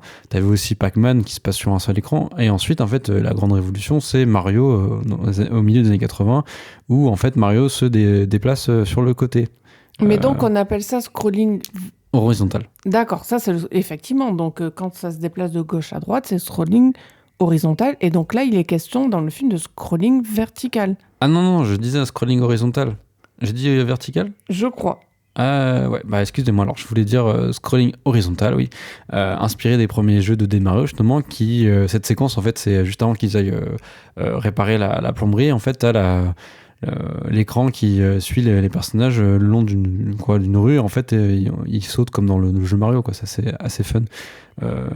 Et la scène est d'autant plus réussie parce qu'elle trouve un écho bien plus tard dans le film, lorsque Mario et cette fois Donkey Kong, parce que Luigi est enfermé dans une cage dans le château de Bowser, justement, ils doivent aller monter le royaume champignon de manière verticale pour le coup, jusqu'au château. Et en fait, la caméra, elle se décale en fait, et on les voit filmer en 3D cette fois. Et là, on a le jeu de plateforme, l'évolution du jeu de plateforme, comme ça a été Mario des années 80 aux années 90, notamment Mario 64, où en fait, le première chose qu'on faisait dans le jeu, c'était bouger la caméra autour de Mario. Et donc là, en fait, donc la caméra, pour que les gens comprennent bien, pouvait tourner à 360 degrés autour du personnage. Et c'était plus un personnage comme à plat qui se déplaçait de gauche à droite. Là, on se déplaçait dans un décor en 3D. Et c'est ce que justifie la mise en scène. En fait, il y a la caméra qui virevolte autour des personnages pendant que eux sautent au-dessus, vont dans des tuyaux. Enfin, ils suivent les décors habituels de Mario. Et en fait, c'est un passage assez... même très réussi. Et voilà, ce film, en fait, s'il n'est pas complètement réussi, et même assez mollasson, notamment sur la partie narrative, il y a plein de petites idées de mise en scène qui donnent au film son intérêt, plus que son scénario, sans surprise. Et pour le coup, en fait, le problème du scénario aussi, c'est qu'il va peut-être un peu trop vite, à vive allure. En fait, t'as des micro-séquences qui s'enchaînent. Et puis, pardon, Morgane, comme des niveaux, en fait. Oui, il est aussi un peu convenu. Ah oui, non, complètement. Après, on n'en attendait pas plus non plus. Hein. Oui, c'est ça. Et bon, après, comme on disait, il n'y a pas trop d'originalité par rapport au matériau de base. Il y a quand même, même si c'est pas forcément, c'est bien de son temps, mais il y a Peach qui n'est pas un personnage à sauver et qui est plutôt le personnage fort, en fait, qui va entraîner Mario, ce qui est un peu l'inverse du jeu, parce qu'à la base, Mario doit aller sauver Peach. Donc formellement, oui, c'est un film qui fourmille quand même d'idées bien amenées. Alors, c'est pas évident au premier coup d'œil pour des gens qui jouent pas aux jeux vidéo. Et c'est même ce qui est le mieux, je dirais, dans Mario le film, cette subtilité-là. Moi, je parlais que du scénario de mon côté, comme j'ai dit, qui m'a moitié convaincu, quand bien même, effectivement, son exécution, elle est plus intéressante que le fond. Mais j'en reviens aux personnages les plus connus de la licence. C'est aussi dans leur exagération que j'ai préféré le film. Concrètement, la méchanceté de Bowser, couplé à son côté fleur bleue, ça m'a beaucoup fait marrer. Et d'ailleurs, nous on l'a vu en VO, excellent travail de Jack Black dans la VO, enfin dans le doublage. C'est très bien. Hein. Il est très très bon. Il y a aussi les Todd mignons qui sont très exagérés dans leurs répliques, ou le fameux Luma, vous savez, la petite flamme bleue qui en fait est une étoile, qui est en prison aussi avec Luigi et qui est constamment à côté de la plaque dans son spleen par rapport aux autres personnages. Il a envie de mourir, il est super négatif, il est assez marrant. Le film joue beaucoup de ça et pour le coup, les spectateurs ont énormément réagi. Enfin, tout ça, ça tient pas trop mal la route. Et bon, on va pas non plus parler de chef-d'œuvre, mais je trouve que le film a vraiment été assez maltraité par la critique. Il a rien de honteux ou d'indéfendable. Super Mario, on se moque pas spécialement de nous. Enfin, on peut pas dire même que ça manque d'idées de cinéma. J'en reviens à cet aspect formel qui va au-delà des références, puisque tu l'as dit, Morgane, Super Mario, ça joue avec différents plans sur tout son déroulé. C'est-à-dire que le film ne se contente pas de mettre ici un tuyau, là une case sur laquelle Mario saute pour dégoter un champignon qui va le faire grossir, là une princesse Peach avec une belle robe. Non, il n'y a pas que ça. Il y a aussi un jeu, de référence par rapport, encore une fois, à comment la licence a fait évoluer les Mario avec différents, on va dire, modes de création du jeu vidéo. L'horizontal, le 2D, le 3D, etc. Ouais, c'est etc. ça, quoi. Donc voilà, c'est pas non plus paresseux. Enfin, on peut pas dire ça, quoi. En fait, c'est plus que l'adaptation en fait, a fait son travail, c'est-à-dire essayer de compiler toute l'histoire de Mario en un film avec des idées de mise en scène qui sont pas forcément perceptibles pour tout le monde, évidemment, mais Au moins, ils ont le mérite d'exister. qui réfléchissent quand même comment le cinéma peut intégrer ça. Et c'est pas inintéressant, contrairement à ce qu'on a pu voir dans les adaptations de films, de jeux vidéo en film. Oui, complètement, parce que bon, des films adaptés de jeux vidéo, il commence à y en avoir un sacré paquet, parce que ça marche, c'est un peu un nouveau filon. Hein. On l'a vu, mais même récemment, je sais plus, c'était il y a 1 an environ, le Uncharted, pour parler d'un jeu qui n'a rien à voir. Enfin, vu les scores qu'il y a eu au box-office, on comprend que ça fasse réfléchir certaines sociétés qui créent des jeux vidéo de porter leurs jeux vidéo sur grand écran au cinéma. Mais donc voilà, par rapport à ça... sans dire que c'est génial, je dirais que c'est une des adaptations de jeux vidéo parmi les plus honnêtes qui soient. Et le film Super Mario ne méritait pas autant de négativité. Bah, tu le dis si bien, Julie, c'est un débat qui a animé la twittosphère au moment de la sortie du film. Super Mario Bros a été effectivement plutôt mal accueilli par la critique, et pas seulement en France d'ailleurs, aux États-Unis aussi. Et on a vu les joueurs et surtout les influenceurs jeux vidéo, les youtubeurs, les twitchers, monter au créneau pour mettre en avant les retours du public, excellents eux. Et ça se voit, pardon, aussi Morgane, sur Allociné, j'ai regardé, la critique presse, elle est pas folle. Spectateurs, c'est bien au-delà des grades très étoiles. Je crois que c'est 4,4 sur 5 même. Oui, voilà. Et puis même sur Rotten Tomatoes, là, l'équivalent d'Allociné aux États-Unis, où tu as les notes critiques et les notes, les scores publics. Enfin, il y a un écart considérable. Et voilà, enfin. Et les influenceurs jeux vidéo et les joueurs mettent en avant ça sur leurs posts sur Twitter, dire que il faut pas écouter les critiques, vous voyez bien que ce qui compte c'est les avis des joueurs, les avis des gens. Il y a une vraie rupture il y a un hiatus entre les deux, ouais. Et donc et ce qui est injustifié, hein, ce que je veux dire que c'est injustifié, c'est de dire que la critique n'a pas d'intérêt. Enfin voilà, c'est ce qu'il faut.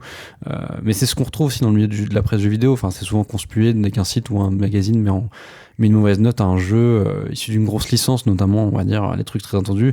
Je vois souvent des sites que j'aime bien, notamment Gamecult, qui mettaient des 5 à des gros trucs.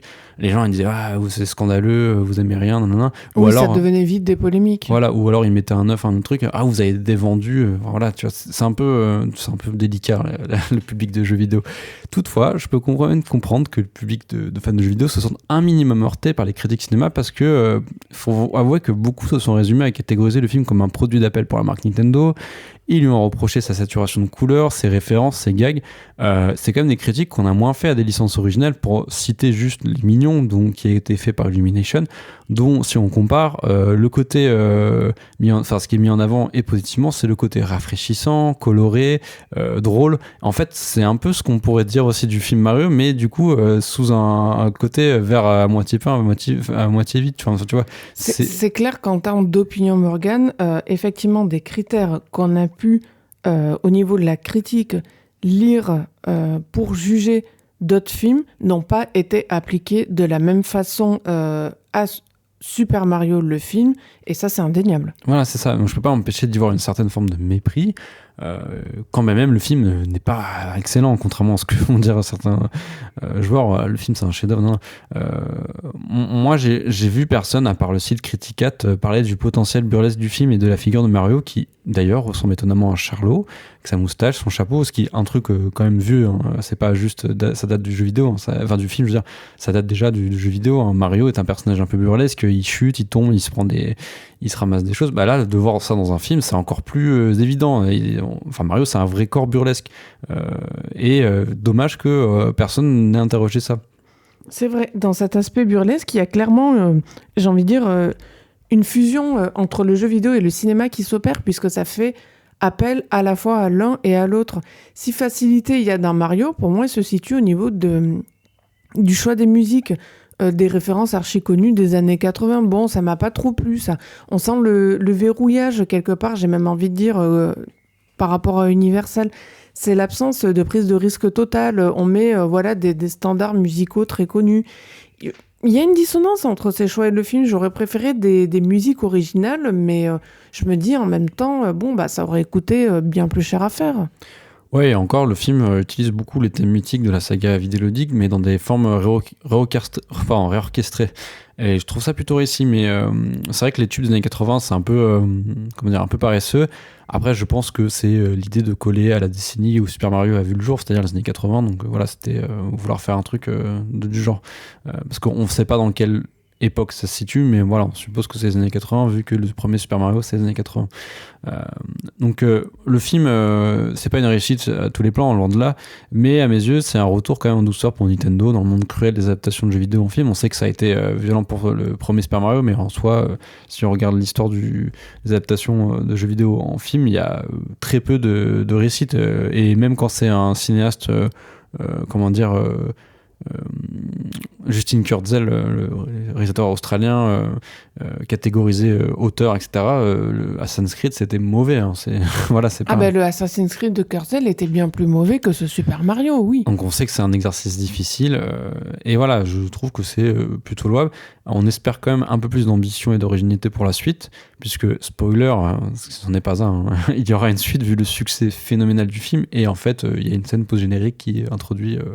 la possibilité d'une suite. Donc, oui, et c'est d'ailleurs à l'heure actuelle un des meilleurs démarrages de films d'animation tout court, il me semble. je crois que c'est depuis 2019, ouais. Oui, donc pour dire que effectivement il y aura une suite et à mon avis, même en dehors de l'idée d'une suite, on n'en a clairement pas fini avec Super Mario. Il risque d'y en avoir d'autres. Hein. Ça marche si bien qu'on devrait en voir. Puis Nintendo ils ont les licences, quoi. Enfin, c'est facile, en fait. Oui, vulgairement, ils sont assis sur un tas d'or. C'est ça. Et là, ils se rendent compte, enfin que, s'ils arrivent, parce qu'ils sont bien derrière le film, hein, ça se voit, ils contrôlent bien, etc. D'ailleurs, les communications, elles sont faites via Nintendo. On se souvient les Nintendo Direct et tout. Mais voilà, c'est pas évident pour eux de base de faire des adaptations depuis 93 et l'échec de Super Mario.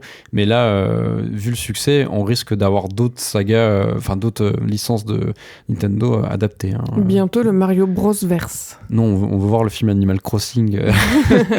Oui, moi je suis la première. Non, vraiment, je veux surtout voir le film Kirby avec la petite boule rose qui avale tout. Enfin bref. On passe à un autre film d'animation. On a fini avec Super Mario. Cette fois, c'est 100% japonais, hein, parce que Nintendo est japonais, mais le film Super Mario n'est pas japonais. Avec Suzume, le nouveau film de Makoto Shinkai. Essentiellement connu pour Your Name, Makoto Shinkai revient avec un nouveau film d'animation directement relié à l'actualité, Suzume, puisqu'il y est question de la catastrophe de Fukushima remontant, c'est 2011 je crois ? C'est ça, le 11 mars 2011. Même si le nom de la ville n'est jamais explicitement mentionné. Souvent comparé à Miyazaki, Shinkai lui-même trouve que c'est une analogie qui est un petit peu excessive. Avant de parler plus en détail du film et des liens éventuels entre ces deux réalisateurs, est-ce que tu peux en dire quelques mots, Morgan ? Bien sûr, Julie. Alors, dans une petite ville de Kyushu, qui s'appelle Miyazaki, une jeune fille de 17 ans, Suzume, rencontre un homme, Sota, qui dit voyager afin de chercher une porte. Décidant de le suivre dans les montagnes, elle découvre une unique porte délabrée au milieu des ruines. Suzume tourne la poignée et d'autres portes s'ouvrent alors aux quatre coins du Japon, laissant sortir toutes les catastrophes qu'elle renferme. Sota est formelle, toute porte ouverte doit être fermée.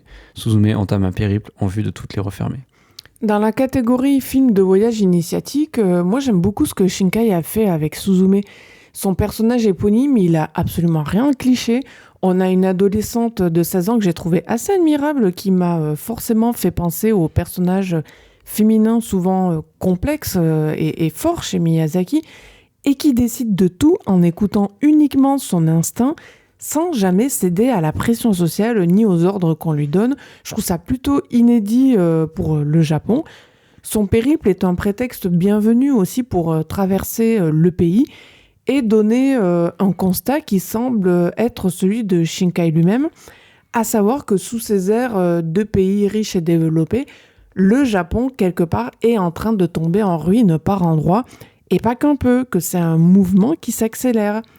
C'est un film, comme je le disais, qui est étroitement lié à l'actualité. Il y a Fukushima, mais pas que. J'y ai aussi vu un discours sur le déclin démographique du pays, Enfin, il y a quand même des endroits qui sont des ruines dans Suzume, comme des collèges fermés.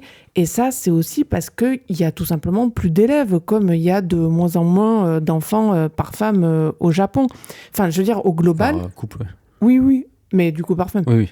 Mais au global, la population du Japon est en train de Ouais, il décliner. y a un taux de fécondité qui est en dessous de 1 par couple, je crois, un truc comme ça. Il me semble, Ouais. oui. Ou qui sont... non, alors en dessous de 1, je crois que les seuls en dessous de 1, c'est la Corée du Sud, mais c'est pas loin du 1. Juste au-dessus ou juste en dessous, mais quelque chose comme ça.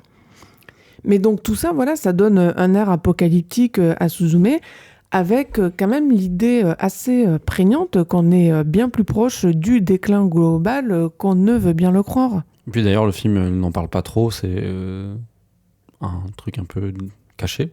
Mais par exemple, Suzume n'a pas de père en fait, et on C'est s'est même vrai. pas questionné en fait. Et enfin, on se dit qu'il y a un truc qui va pas. Enfin, c'est bizarre quoi.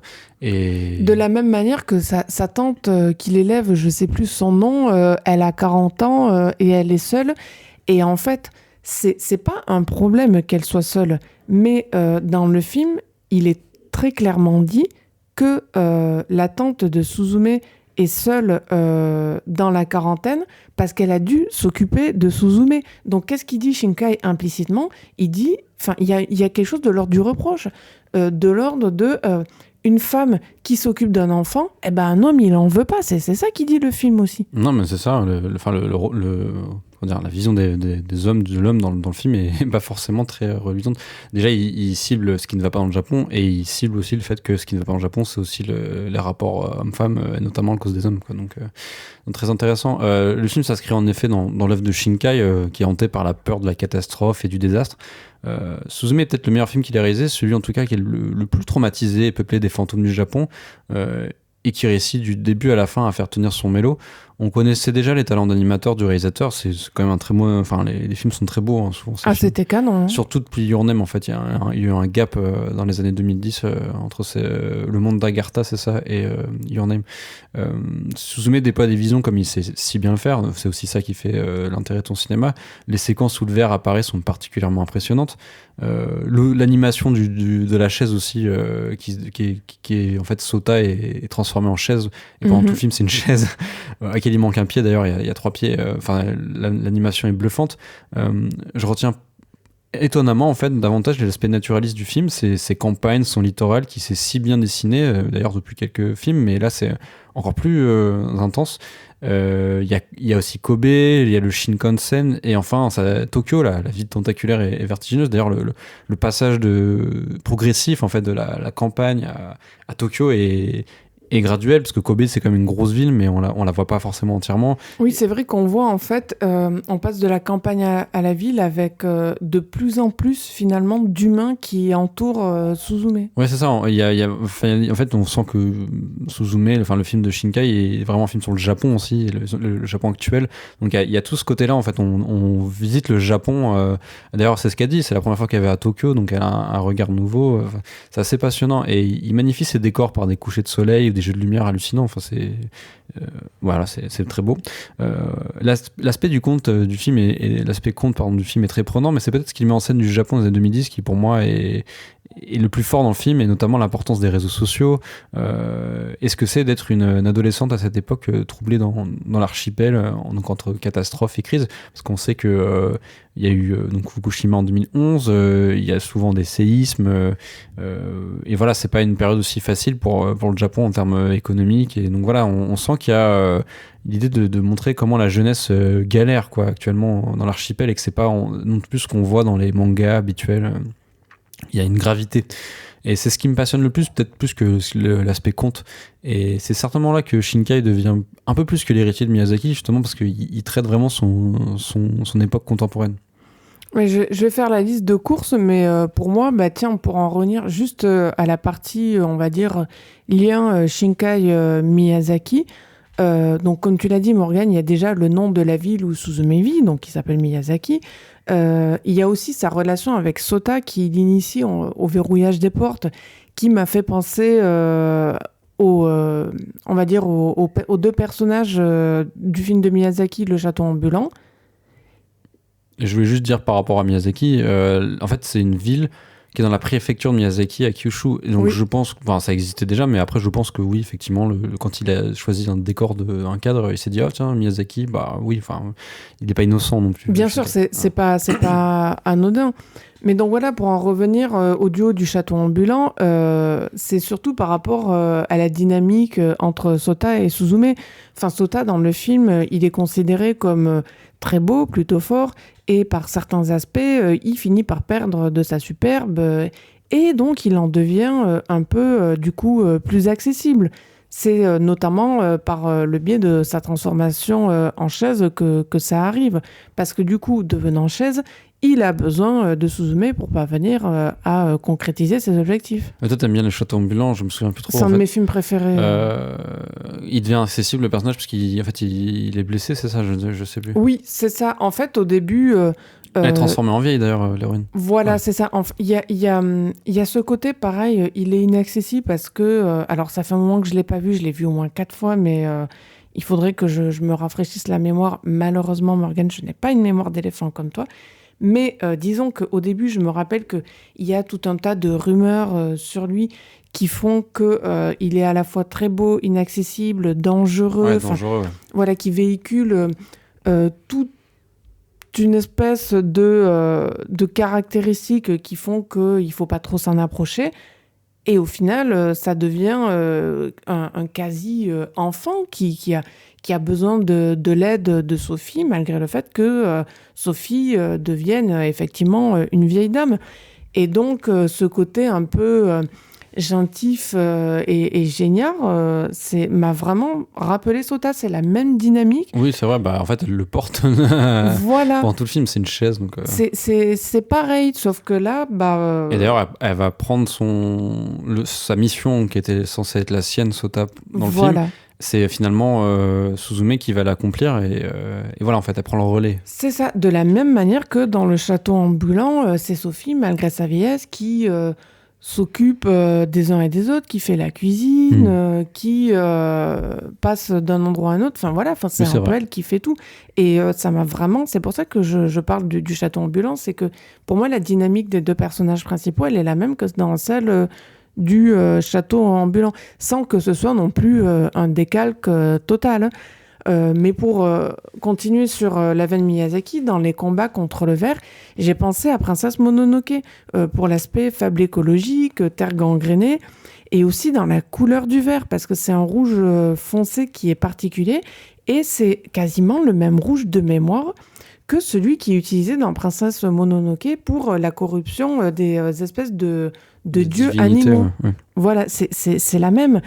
Et enfin, il y a le parallèle que tu avais soulevé en off, Morgane, avec Le vent se lève par rapport au séisme de Kanto, qui est aussi abordé dans Suzume. Oui, même si là, c'est un parallèle qui n'est pas propre au film de Miyazaki, mais en fait, le film est sorti il y a 10 ans, et je pense que oui, le fait qu'il le traite, ça a eu un impact aussi chez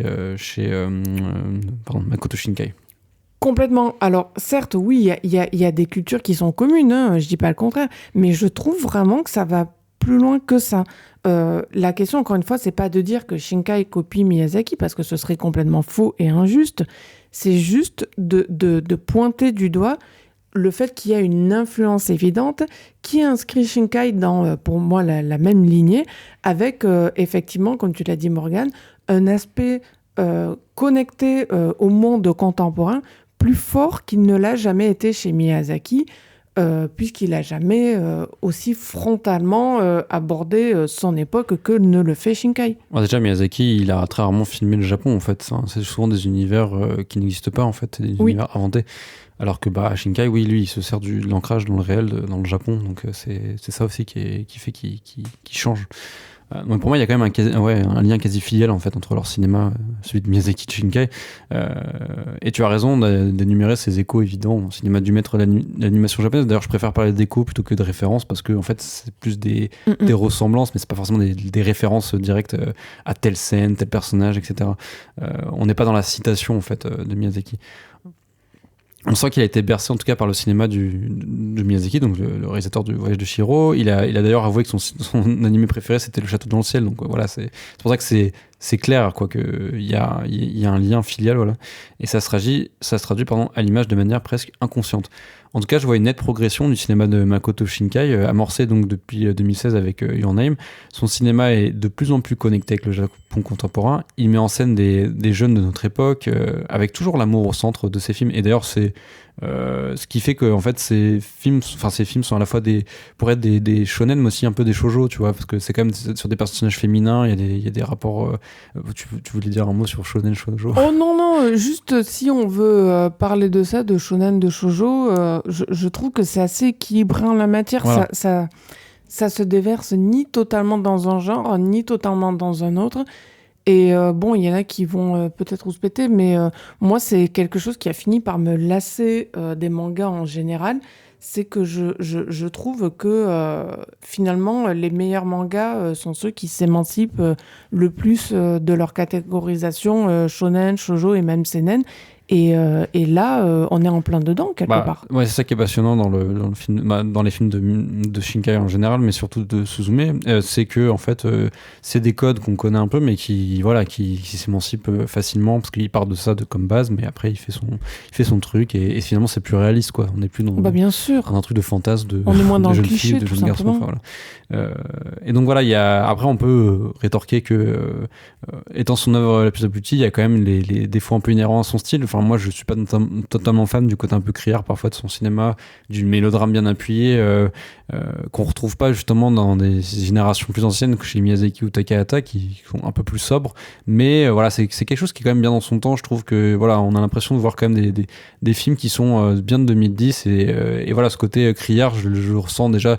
Bon, je regarde plus d'animé, hein, mais je l'ai senti quand même à mon époque, dans les années au début des années 2010, il y avait quand même déjà un peu ça.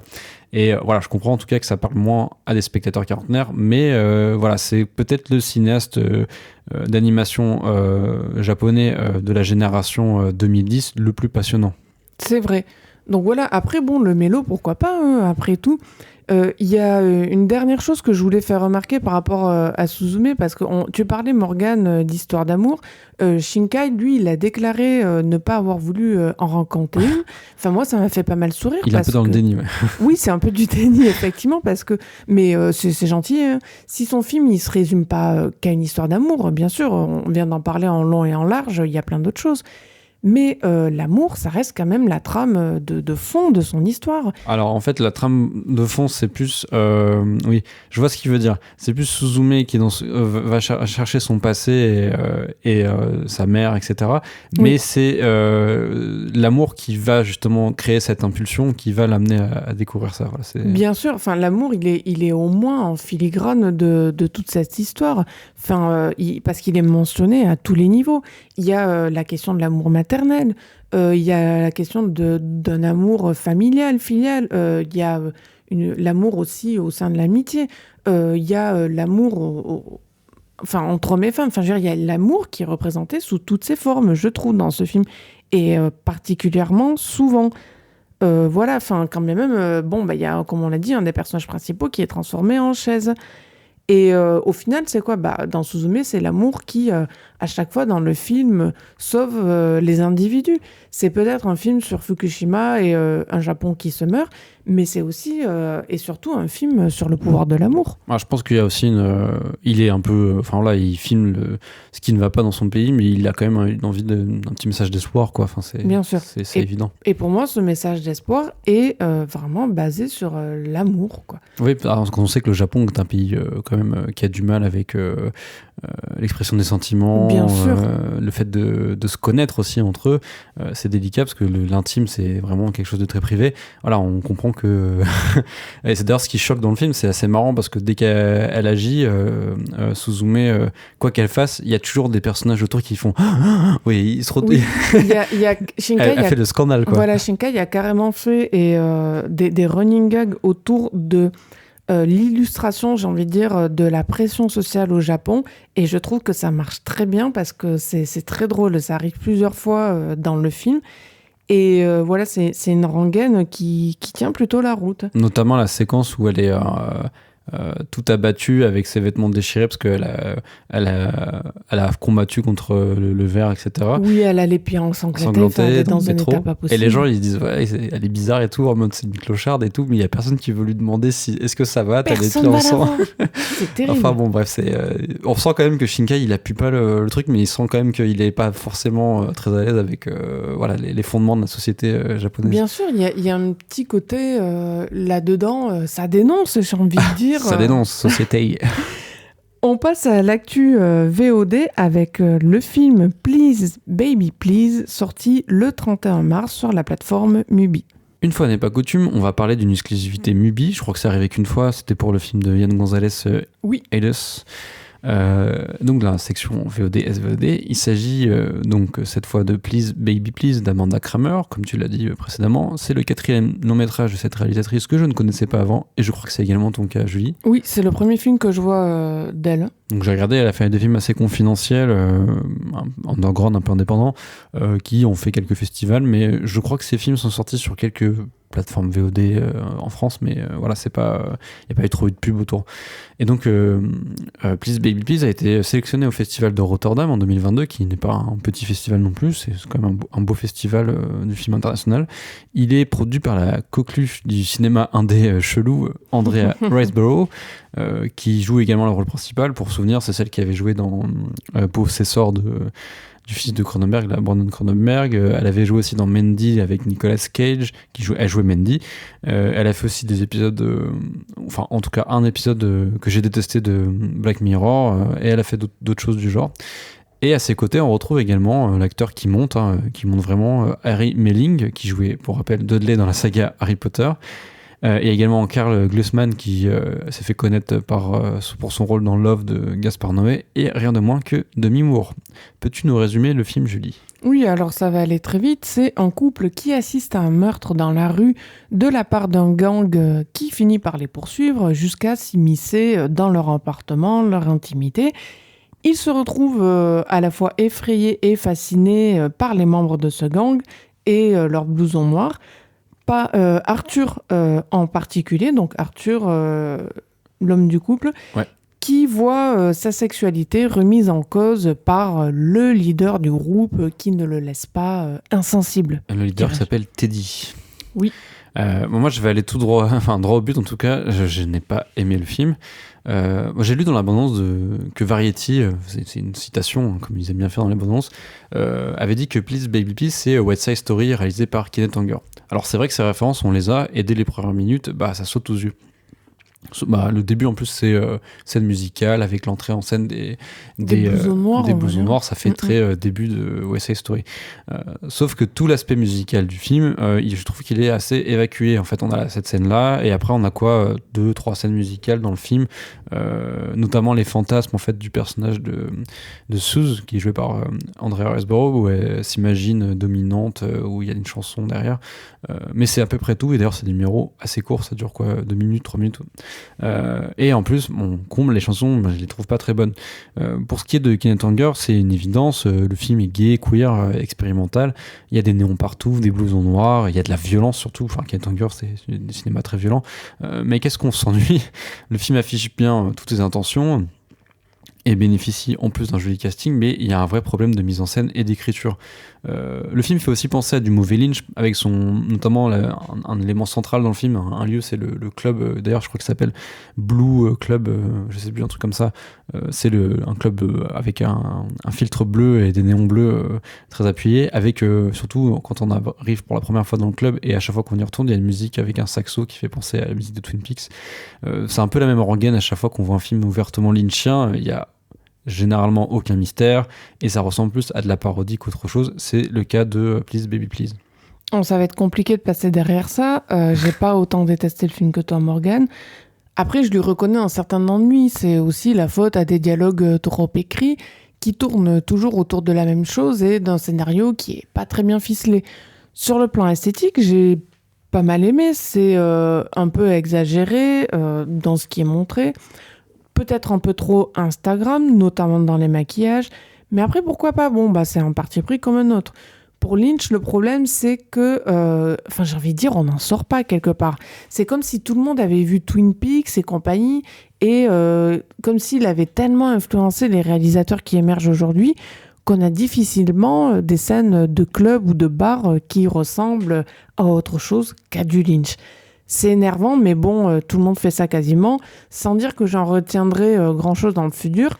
Moi, ce qui m'a pas mal intrigué au niveau des dialogues dans Please Baby Please, c'est à quel point ils embrassent des discours à la fois très actuels et complètement confus sur la masculinité et la féminité. Ces dialogues sont le produit de ça, accidentellement peut-être, mais il faut voir, je trouve, ce que ça dit de l'époque. En premier lieu, que beaucoup de gens sont décidément complètement paumés, et on va dire qu'ils nous ennuient quand même un peu avec leurs problèmes. Le personnage de Arthur, incarné par Harry Melling, il est totalement égocentrique, mais comme tous les autres, au fond, avec juste des modes d'expression différents. C'est vrai, quelque part, on dirait que le but de tous ces personnages, c'est de passer leur temps à se faire remarquer, à essayer de dire quelque chose d'intéressant pour tromper l'ennui, peut-être. Mais du coup, paradoxalement, ça en fait un univers moins toc que tout ce que les couleurs et les costumes du film laissent croire en premier lieu. Parce que, en fait, qu'est-ce qui se passe avec ces dialogues ? C'est qu'ils ont beau être complètement superficiels, ils sont malheureusement très sincères. Et puis non mais comme je disais, les personnages ils sont très très dans la pose en fait. Ils sont tout le temps, dès qu'ils parlent, dès qu'ils ouvrent la bouche, c'est pour raconter des concepts, des théories, mais ils sont pas dans le concret en fait. Jamais. Et c'est vrai qu'il y a un côté moqueur dans le film d'Amanda Kramer qui semble se rire justement du côté un peu snobinard, si je peux me permettre, de l'intelligentsia woke. On voit des personnages qui brassent de l'air, qui récitent de la poésie notamment sur un rythme de batterie, c'est totalement chiant. Ils passent leur soirée à se demander s'ils sont trop virils ou trop féminins. Ils se posent la question de leur orientation sexuelle. Ils ne parlent que de ça. Voilà, ce qui n'est pas un scandale, hein, tu peux te poser la question, etc. Mais en fait, t'as l'impression que c'est dès qu'ils ouvrent la bouche, entre eux, c'est pour parler de ça. En fait, c'est pour savoir qui est le mieux, le moins problématique. On a l'impression que c'est ça. Même si on sent déjà que Suze elle partage des fantasmes de défoncer la gueule de gens. Enfin, c'est ce qu'elle dit, quoi. Des fois, elle a envie de tuer quelqu'un. Enfin, oui, elle a des pulsions de violence. et elle choque déjà l'assemblée. Enfin, on sent déjà qu'il y a un problème dans ce personnage. Enfin, un problème entre guillemets vis-à-vis des autres, je veux dire. Et il y a quelque chose qui veut sortir, émaner d'elle. Et en fait, c'est marrant parce que le final du film, en fait, il nous montre que à la toute fin, désolé, je spoil, que le couple Arthur et Suze, donc réunis dans un Suze, comme l'alcool, ça me fait penser, ça me fait marrer. Réunis dans un trouble avec Teddy, donc le bad guy, mauvais sosie de Marlon Brando, le leader des Gents, d'ailleurs, je s'appelle comme ça, les Young Gents, un truc comme ça. Et c'est marrant parce que le fait que ce soit le sosie de Marlon Brando, moi je l'ai saisi qu'a posteriori parce que dans le film, j'ai pas trouvé ça évident du tout. Non, en plus, il ressemble pas trop à Marlon Brando, quoi, Karl Glusman. Et voilà, ils sont dans un trouble à la fin, et t'as l'impression qu'ils sont contents. En plus, il y a Suze qui est habillée en gangster, pas en gangster, avec le blouson noir. Elle enfile une forme de virilité, parce qu'en fait, c'est un peu ce qu'elle revendique, quoi. Et en fait, tout le film, les personnages n'ont fait que se chercher, se sont fixés des barrières. On sent qu'il y a des barrières issues de la norme. Ils ont déblatéré sur leur sexualité. Mais c'est finalement au bout de 90 minutes qu'ils agissent et assument leurs différents penchants sexuels. Reste que malheureusement, en fait, tout le parcours du début à la fin est long et ennuyeux, très répétitif. Il y a pas forcément d'invention formelle de plus que ce qu'on voit. Il n'y a pas grand-chose d'intéressant à l'écran. Toute la structure du film, en fait, elle est bancale, elle manque de lien. D'ailleurs, on a l'impression que c'est une suite de sketchs, je trouve. Enfin, le montage de chaque séquence entre elles, c'est un peu aléatoire. C'est vraiment un vrai problème d'écriture. Et tout le film se passe dans 3 ou 4 décors, ce qui n'est pas un problème en soi, mais le problème, c'est comment Amanda Kramer les filme. Voilà, c'est filmé comme des petites scènes de théâtre en fait, où la caméra elle épouse la plupart du temps, pas tout le temps, mais un point de vue en fait qui est externe, celui du public, et on voit les personnages se mouvoir, et des fois il y a des moments où elle va zoomer sur un personnage. Je dis pas zoomer de manière évidente, ça fait via le montage, on voit un personnage plus près, voilà. Mais on revient toujours sur le plan plus large de cette scène. Donc souvent c'est l'appartement de Suze ou le bar. En fait, on sent vraiment que tout est construit en studio, et qu'en fait t'as la caméra et toute l'équipe technique qui est en face des personnages qui est en train de jouer. Et voilà, c'est une vision un peu unilatérale des décors et qui renforce le côté un peu carton plate. Voilà, c'est un côté artificiel qui est voulu par la réalisatrice, mais c'est vrai qu'on voit tous ces décors, pardon Morgane, mais comme si on était au balcon latéral de la salle de théâtre, quoi. exactement. Et en fait, voilà, c'est un côté artificiel qui est voulu par les actrices, qui en soi n'est pas un problème, parce que ça peut. Enfin, il y a déjà des films qui ont fait cette utilisation des décors, mais là, je trouve que c'est un peu fade et sans imagination, parce que même les décors en soi sont pas très intéressants, et c'est triste. Je pense que le problème de Please Baby Please, c'est d'être quelque part plus le produit d'une idée globale que de plusieurs idées. Kramer, elle voulait absolument parler de la crise de la masculinité, des problèmes liés à l'hétérosexualité, de la place de la femme dans tout ça. Bon, finalement, c'est plus ou moins un même discours, pourquoi pas. Mais comme le film ne parle exclusivement que de ça, en tournant sans arrêt autour du pot, en fait, il ne décolle pas. Et il reste quelque part plus intéressant par son aspect, comme je l'avais dit, produit de son époque, que pour des raisons cinématographiques. Parce que du cinéma dans Please Baby Please, il n'y en a pas beaucoup, quoi. En dehors de la mise en scène et du reste, il faut aussi dire que pour un film qui se veut camp, queer et j'en passe, c'est très très lisse. Il y a peu de scènes qui suscitent de l'émoi, de l'émotion, du choc ou du rire. Même l'horreur à des moments précis du film, c'est pas très intéressant. Ça n'épouvante pas du tout. On reste très froid devant. C'est quasiment impossible de se sentir connecté au personnage, même si, j'ai bien aimé le jeu des acteurs, parce qu'ils sont plus des numéros que des êtres humains avec de la complexité. Je suis sûre que le projet était pavé de bonnes intentions, mais malheureusement, ça suffit pas à faire un bon film. J'irai même plus loin. Autant moi, j'ai pas détesté, autant c'est vraiment le genre de projet, je trouve, qui s'adresse à un nombre minoritaire de spectateurs. Je suis sûre qu'il y en a beaucoup qui ont lancé Please Baby Please parce que, sans parvenir au bout. C'est-à-dire, ils ont, à mon avis, le film a été arrêté en cours de route par beaucoup de gens. Parce que tout le délire du film a un côté conversation d'étudiants en fac. Et voilà, ça semble complètement déconnecté de la réalité. Et c'est pas assez fort pour réussir à maintenir un certain intérêt. Il y a un côté un peu thésard, mais faux c'est en fait. Ça. Parce qu'elle veut jouer là-dessus. Mais le problème, c'est que le film est chiant. Donc, et ce côté thésard, en fait, ça marche dans quoi? Ça marche dans des films qui se veulent psychologiques. Parce qu'il y a des retournements, parce qu'il y a des scénarios un peu plus solides. Mais pas dans, on va dire, une espèce de simulacre de comédie musicale. D'ailleurs, genre qu'elle n'embrasse pas parce qu'on a vite fait une ou deux musiques, et puis fini. Elle le laisse tomber, elle n'en fait plus rien. Et elle se contente de rester autour d'un dispositif très théâtral, comme tu en as parlé, Morgane, mais qui, là encore, est pas non plus bien fameux, quoi. Oui, puis c'est vrai que le côté délirant que pour amener la musicale, il n'y est pas du tout, quoi. Du coup, en fait, le film, on est un peu le cul entre deux chaises, entre le côté un peu ironie des gens qui sont des intellectuels qui conversent autour de la sexualité, etc. Et le truc un peu délirant, mais du coup, comme c'est très bas en termes d'intensité, c'est pas intéressant. Et justement, je voulais juste citer un cinéaste qui fait à peu près le même travail, mais sans passer non plus par ce côté un peu parlotte, etc., mais qui filme en fait un peu ça, la déconstruction, etc., avec les mêmes projets esthétiques. Yann Gonzalez, comme on a cité, qui fait, dont le style ressemble un peu à ça, c'est 1000 fois mieux. Voilà. C'est vrai. Voilà, on a terminé avec le programme de ce 17e épisode d'Arrêt Caméra. On se retrouve cette fois non pas dans 3 semaines, car on ne va plus en Corée du Sud, mais dans 2 semaines, comme d'habitude. Au programme du 18e épisode, il y aura l'Ours d'Or 2023 sur l'Adamant de Nicolas Philibert, un documentaire. Le nouveau cru d'Ari Aster, Beau is Afraid. J'ai très très peur. Ouais, Julie is Afraid aussi. Et le film historique algérien, La Dernière Reine, d'Adila Bendimerad et Damien Ounouri.